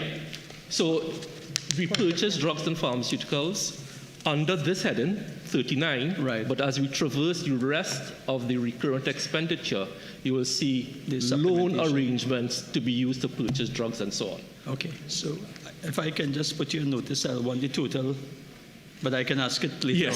Sure. Yeah. Understood. Yeah. Member for Pointe-a-Pierre. Thank you, Madam Chair. Minister, the same line item, 39 drugs, 241 for this fiscal year, a drop of 12 million. Given the cost of rising of prices of everything, inclusive of drugs, do you feel that this is a sufficient number given the price inflation worldwide in drugs? Sure, thanks. I think that's a very reasonable question, and the answer is you have to recall that in 2022, 2021, a lot of this expenditure went to COVID vaccines. We will not have that type of high expenditure for COVID vaccines moving forward, right? So this supposed drop of 12 million will not affect or adversely affect the ability to purchase drugs. And as I said, we also supplement this line item with loan financing to purchase drugs. Member for Caroni East. Thank you, Minister. Same line item 39. Has any provision been made to purchase possibly new reformulated COVID-19 vaccines in the future? Yeah, so under this line item, as we did in the past, we can purchase possibly new vaccines, whether it's the reformulated vaccines for COVID if there's a need, and or the monkeypox vaccines to which we have already committed to purchase. Do you have any idea which one you prefer to purchase, the Moderna or the Pfizer? Well, it's not that easy, member, and I know you comment on this a lot. Very often these vaccines are not available to us in this part of the world, and we have to realize that. And very often the quantities they expect us to buy as a small country, their minimum orders is 200,000 doses. It just does not make economic sense at this point of the pandemic to commit to spending tens and tens of millions of dollars for 200,000 doses, and the demand is 10. And we saw it with the Pfizer pediatric vaccines. We got a donation of 40,000, and parents did not turn up in any large numbers. So we have to weigh all these things. So my question then is, what would you recommend that the vaccinated elderly and the vaccinated immunocompromised use as a booster shot in Trinidad and Tobago? We have the Sinopharm and the J&J, which are proven very effective, so we can use those. Okay, can we go on to item 005, Northwest Regional Health Authority. Item 006, North Central Regional Health Authority. Item 007, Eastern Regional Health Authority. Item 008, Southwest Regional Health Authority. Item 009, National Alcohol Drug Abuse Prevention. Member for Kamuto Manzanilla. Madam Chair, to the Minister, line item 66, host of conferences and seminars. Minister, would that be internal or part of health promotion activity in alcohol and drug abuse prevention, especially in this time? Yeah, so thanks a lot. So this will be to facilitate local stakeholder response and engagement for various campaigns, whether it's for alcoholism, hard drugs, and so on, yeah. Because I understand, I know that you want to more push in that area with our mental strategy. Correct. Yeah. Yeah. Okay, thank you. Subhead 03, minor equipment purchases. Item 001, general administration. Item 004, vertical services. Member for Faizabad. With regards to the allocation 01 for vehicles, I know there's an increase of 928,000 proposed for 2023. Can you indicate how many vehicles you propose to purchase for that allocation and for what purpose? Yeah, so I can't give you the number of vehicles. What I could tell you, and I'm glad you asked, we have really done well in recent years with things like control of dengue fever and so on. We have had no deaths for dengue in the longest while. And this is to purchase vehicles for units such as IVCD, the Insect Vector Control Division, Chemistry, Food and Drugs, and EPI. So there's an allocation, and then the public service will go out for tender and so on. And then they will determine the number of vehicles, the type of vehicles, and so on. But this is the allocation for it. Okay? Member for Kamuto Manzanilla. Senate. Okay. Item 009, National Alcohol and Drug Abuse Prevention. Subhead 04, current transfers and subsidies. Item 001, regional bodies. Member for Kamuto Manzanilla. Thank you, Madam Chair. To the Honorable Minister, line item 09, CAFA. I'm seeing that there's to me, it's a paltry increase of 144,000, seeing that they made a significant role in the management of COVID. I guess it would continue, but is that sufficient amount? Yes, it is. Yes. This is our annual quota contribution, regardless of the amount of work that they have done. So this is our annual quota contribution to CAFA, and you are correct. And please allow me, as you have opened that door, to thank CAFA for the excellent work they have done in guiding the CARICOM region through this pandemic. Yeah, thank you. Item 003, United Nations Organizations. Item 005, non-profit institutions. Member for Faizabad. See that we continue to maintain the allocation for non-profits, and that's good in these times. I was just wondering about the allocation for the Diabetes Association and the Trinidad and Tobago Cancer Society out of that block of 18 $7,300,000. Sorry, So can you just repeat wondering the question? can you give me the amount that will be allocated to Diabetes Association Yes. of Trinidad and Tobago Sure. and the Trinidad and Tobago Sure. Cancer Society? Just those two bodies. Yeah.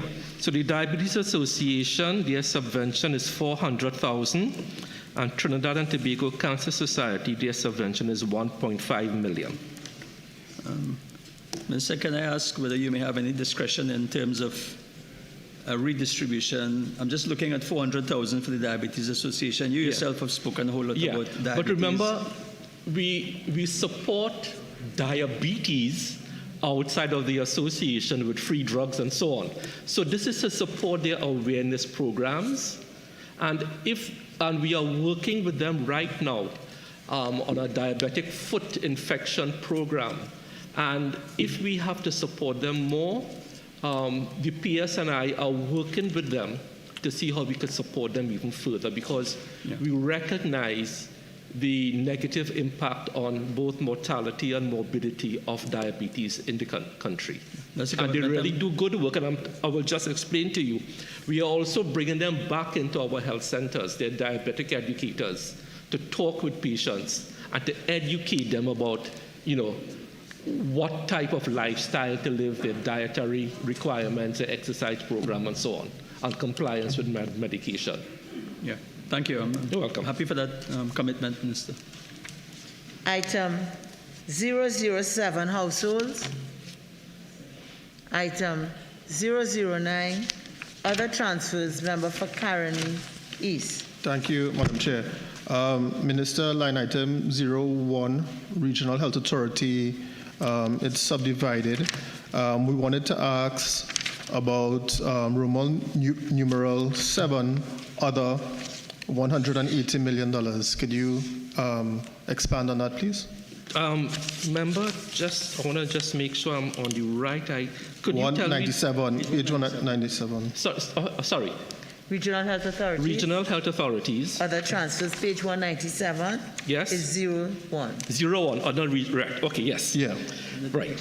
So this allocation covers the Ministry of Health funding of the RHAs for the provision of certain key services. Example, the GMRTT service, community HIV program, HIV outreach programs, pediatric cardiac surgeries, gynecological cancer screening and surgeries, and so on. So that is what we use this for. And Minister, could you give us the number actually paid to GMRTT out of this number? Yes. So in this funding, we paid them $91 million.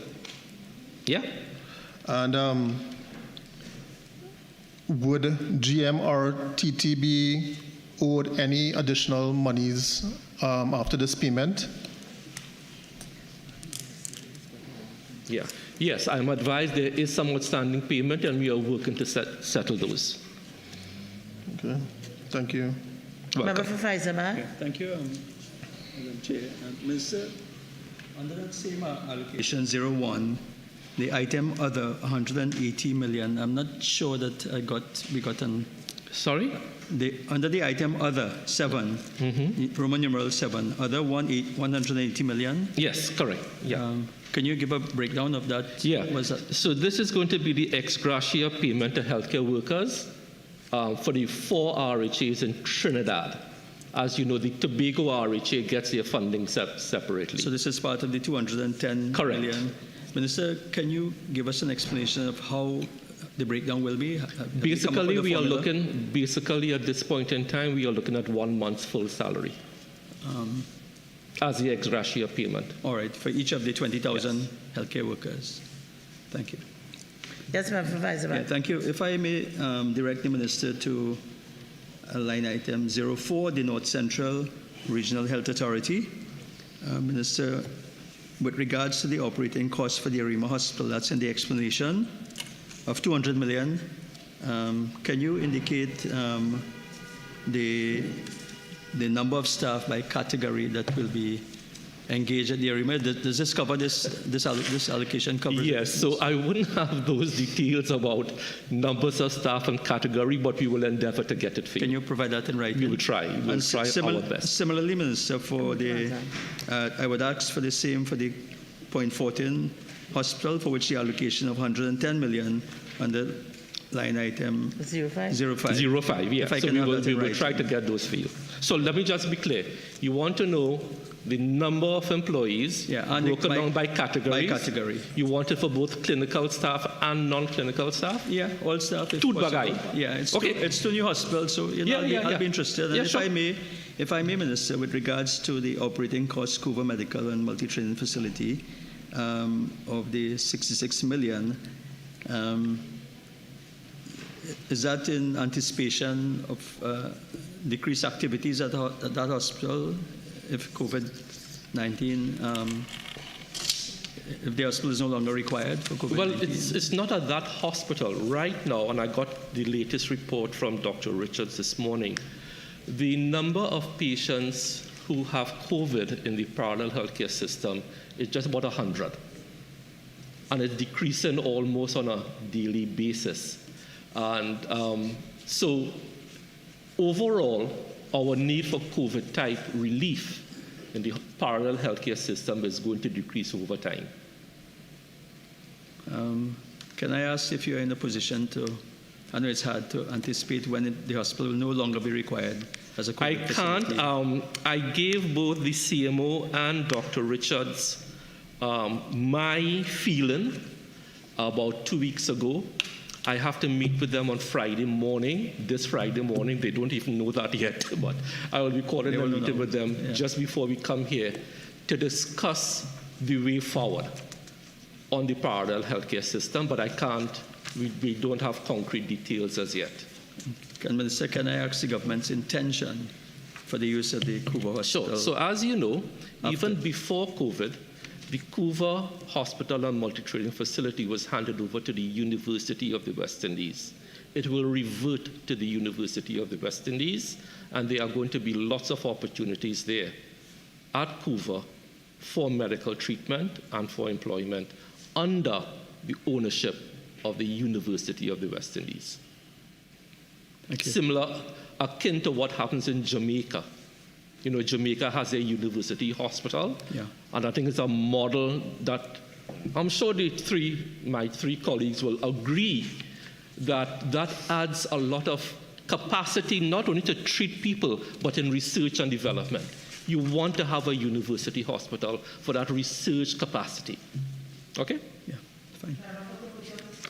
Member for Kabuta Martinella? Ask and answer. Thank you. Okay. Item 010, other transfers abroad. Item 011, transfers to state enterprises. Member for Faizabad. Thank you, Madam Chair. Minister, I believe this will allow us to clarify the allocations with regards to procurement, storage, and this distribution of pharmaceuticals. So if I may just start with line item 14 at the bottom of page 199. Yes. So I just want to be clear. So that 272.3 million loan through NIPDEC, I know these are meant to be interest payments. So that capital of 272.3 would have been used to supplement your purchase of drugs and supplies for 2022. Am I correct? Spot on. So I can add that. You can add them up, yes. I can add that to the figure for 222. And likewise, if I may, Minister. So basically, let me give you a global figure because it's important for the country to know this. On an average year, we spend about $500 to $600 million in pharmaceuticals alone. To that, you have to add another $200 to $300 million in non-pharmaceuticals. And then you top up that with other purchases. So this country supplies about $1 billion worth of free pharmaceuticals and non-pharmaceuticals per year to Trinidad and Tobago. So, Minister, I just want to be clear because I'm adding up 272.3 for 2022, and the 2022 figures I have here, revised estimate is 253. So that takes me up to about under 600 million. So, just to be clear about how do we get close to $1 billion? Is there another allocation? You also have to look at there's another head which talks about payment of trade payables under Eastern RHA. So you also have a block in there. So that's where that comes from? Yes. Okay. Yeah. All right. And just, well, the other questions would have been related to 15, 16, 18, and 19, which would have been similar loans. But if I can just ask about 18 and 19 through you, Madam Chair. So this 403 million would be a new loan for 2023. If I can ask. No, this is for an existing loan. Remember, these loans go back in time. Yeah? So they were not all taken out in fiscal 2022. So this loan it covers for an 8-year fixed rate bond of 403. But it will be disbursed from what year? This year? Because I'm seeing no record for 2022. I just want to be clear whether it's going to be a disbursement. I will have to check on that for you. Can you clarify? Yeah, sure. Yeah.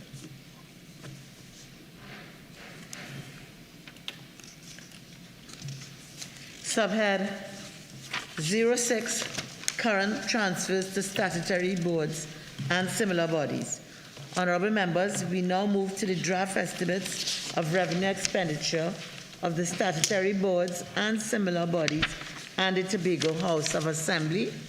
And we at 14, the Princess Elizabeth Home for Handicapped Children, page 197, subhead 01, personal expenditure, item 001, general administration.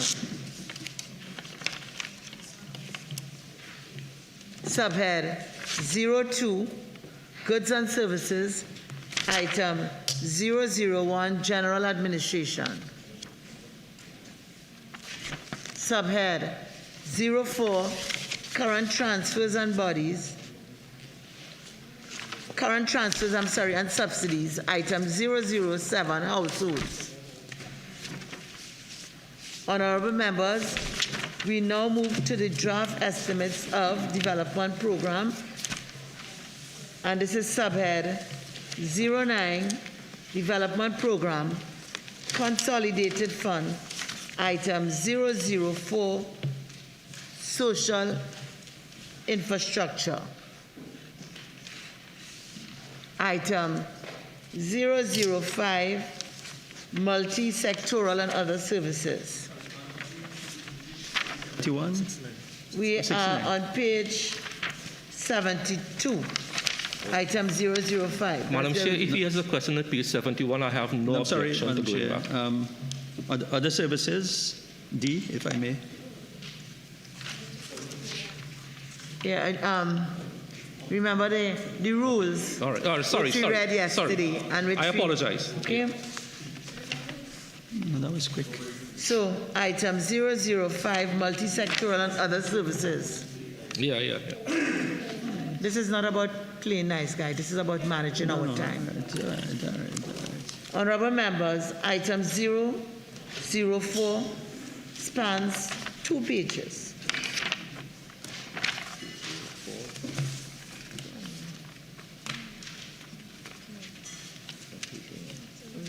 What page for now? 004. What page? 71, 72. What? I will announce the project groups. Where are we in the IDF? No, just now. We had item 005.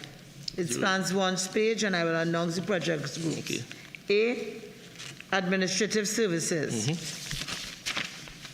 Member for Caroni East. Thank you, Madam Chair. Minister, line item 003, Health Information System for Arima and Point Fortin hospitals. I see there was a $10 million allocation for 2022, but in the revised estimate, nothing was spent. Could you give us an explanation why? Yeah, sure. Because at that time, we were basically doing the RFP, and I'm happy to report the RFP is finalized and is currently being reviewed by the Ministry of Digital Transformation. So that's why you have that, okay?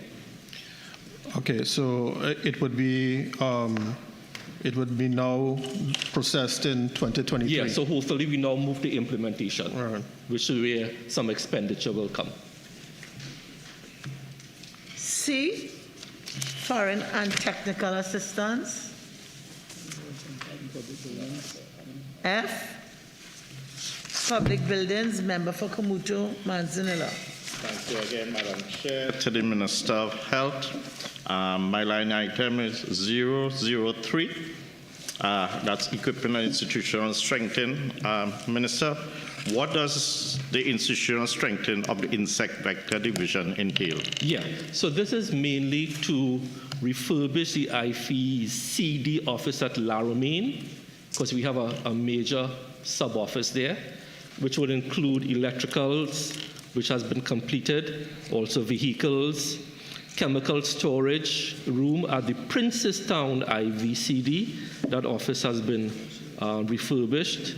We are waiting the CEC for that. And for 2023, we want to refurbish the Victoria office of IVCD and upgrade some work at the IVCD office in St. Anne's. So when is the expected completion date of that project? Well, it is going to be completed between 2022 and fiscal 2023. All right, thank you. G, equipment and vehicles. Infrastructure Development Fund, page 189. Item 004, social infrastructure, member for Faizabad. Refer to line item 010, operationalization of the Couva Medical and Multi-Trading Facility and the San Fernando General Hospital, and to ask for an explanation for the allocation of $25 million under this heading. Can you clarify? Sure. So this is to go out for tender for the cath lab and to look at the whole issue of the provision of cardiac services at San Fernando General Hospital. Can you indicate whether this will be sufficient, or is this just the start of the process for the cath lab? We will, when we go out for tender, we will know only if we need additional funding, we will come back. So member for Caroni, Caroni East. Thank you, Madam Chair. Minister,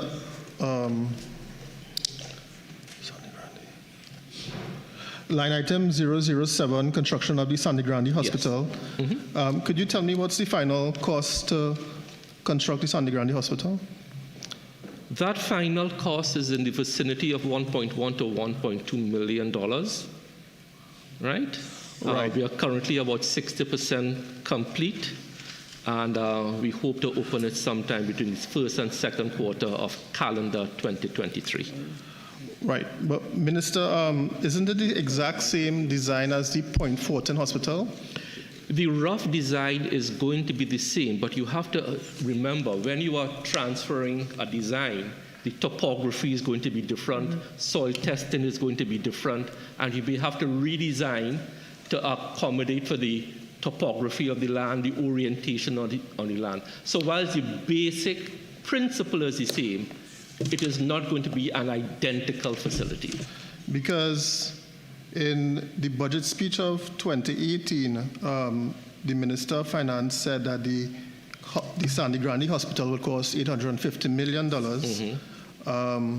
And then we have, in 2019, a value of $1 billion. So we are at $1.2 billion now. I said roughly. You have to realize between 2018 and now, there will be cost escalations in material. The war in Ukraine and post-COVID, you will recall that container transportation costs went up 5 times, steel went up. So, you have to accommodate for all these things. That's why it's called an estimate. So the cost overruns are mainly due to the war in Ukraine and COVID issues with the supply Post-COVID shipping chain. costs, as you know, shipping costs, to bring a container of steel, not only steel goes up, but the cost of the container went up from 4,000 US to 18,000 US. Things we have no control over. Okay, thank you. Item 005, multi-sectoral and other services. Member for Kamucha Manzanilla. Thank you again, Madam Chair. Line item 005, Minister, National Behavioral Health Treatment Center. I'm asking you, where is likely this area to be constructed? Is there any thoughts? Yes. So we don't have an area for construction as yet. What we are doing right now, before you choose an area, you do a user brief, what type of facilities you would want, and that is what this allocation is for. Not for actual construction, but for user brief.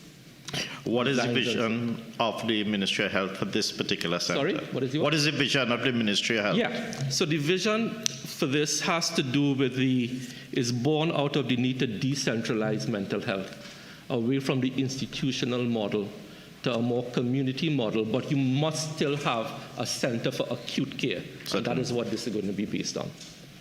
Thank you. Member for Faizabad. Yeah, thank you, Madam Chair. Minister, I'm just following up on 005 with regards to that acute treatment center.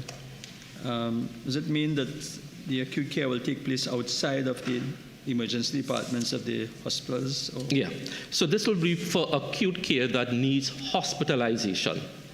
So what we are doing as part of the decentralization process, we have put a certain number of beds in satellite facilities like Arima, Point Fortin, the new central block. But there will still be a need for this type of service for those patients who still need that institutionalized care. Yeah, thank you. If I may, Minister, just to ask about 006, the design and construction of a pharmaceutical and non-pharmaceutical warehouse. Can you shed some light on? So as you know, the current location is at C40 at Chagaramas. That building is pretty old. What we are looking at is a modern state-of-the-art facility for the storage of pharmaceuticals and non-pharmaceuticals. So again, this $2 million allocation will be to start the process with design briefs and so on. No location has been decided upon as yet. So this is more for like design briefs, planning, procurement of a consultant to devise those design specs and so on. Understood. To start the process. I see, but I want to link that to 001 with regards to the C40 building. Yes. I see no allocation in 2023. Can you say, anticipate or how long it will take you to get the warehouse? I know this is design, but in the absence of that, you understand what the point I'm making? Yeah. You have no allocation for C40 for upgrade. Yeah. So what we did for this line item, upgrade of C40, we did chillers, commissioning of chillers and so on for vaccines, and that was done. And there's another line item within here. We did work to upgrade the fire suppression unit and so on. Okay? All right. So you're saying that C40 is in okay shape until such time as you get the new building? So you still have to keep on maintaining C40. I know, but that's what until you have it. Yes. No, but that's the point. That's no allocation in 2023. Yes? Thank you, Madam Chair. Yes. No, I was pointing out to the Minister that although he mentioned that C40 will need to be maintained, I see no allocation. But I think that was asked and answered. We answered that already. Okay. Yes? Thank you.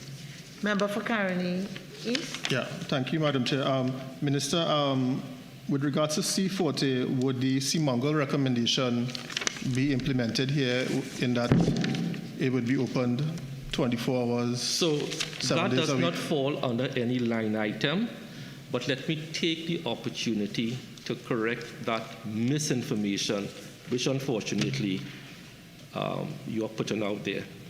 During the COVID experience, C40 was accessible 24 hours, 7 days a week by the Ministry of Health and the RHAs.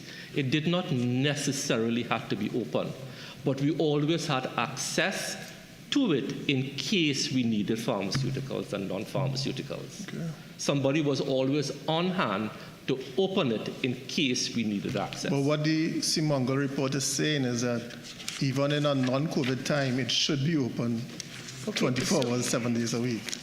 All right. So, remember, these are kind of policy decisions, and certainly I am sure you have other opportunities to have these issues interrogated.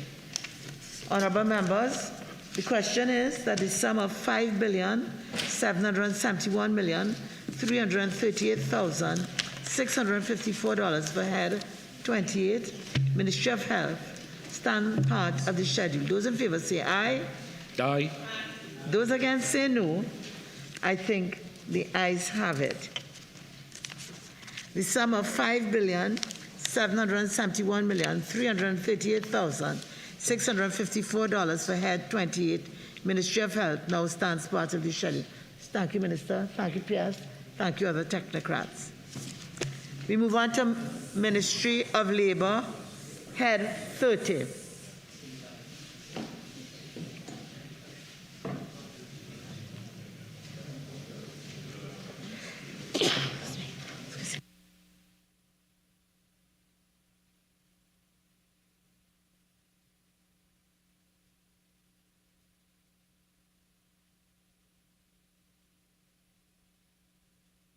Head 30, Ministry of Labor, the sum of $450,124,553.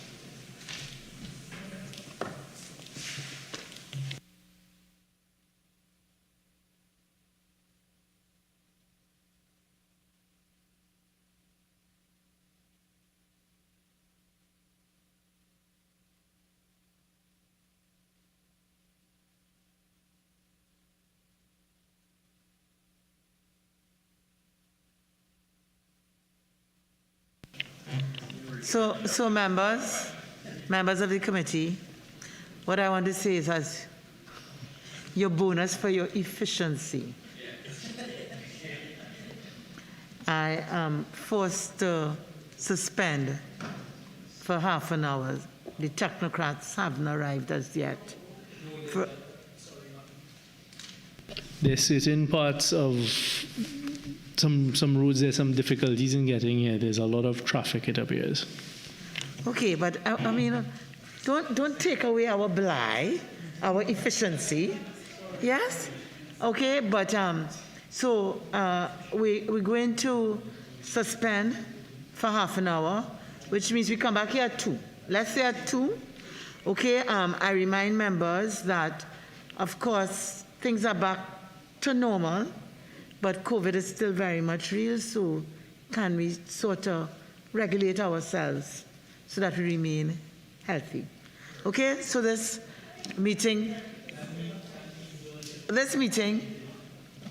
is now suspended. We shall resume at 2 p.m.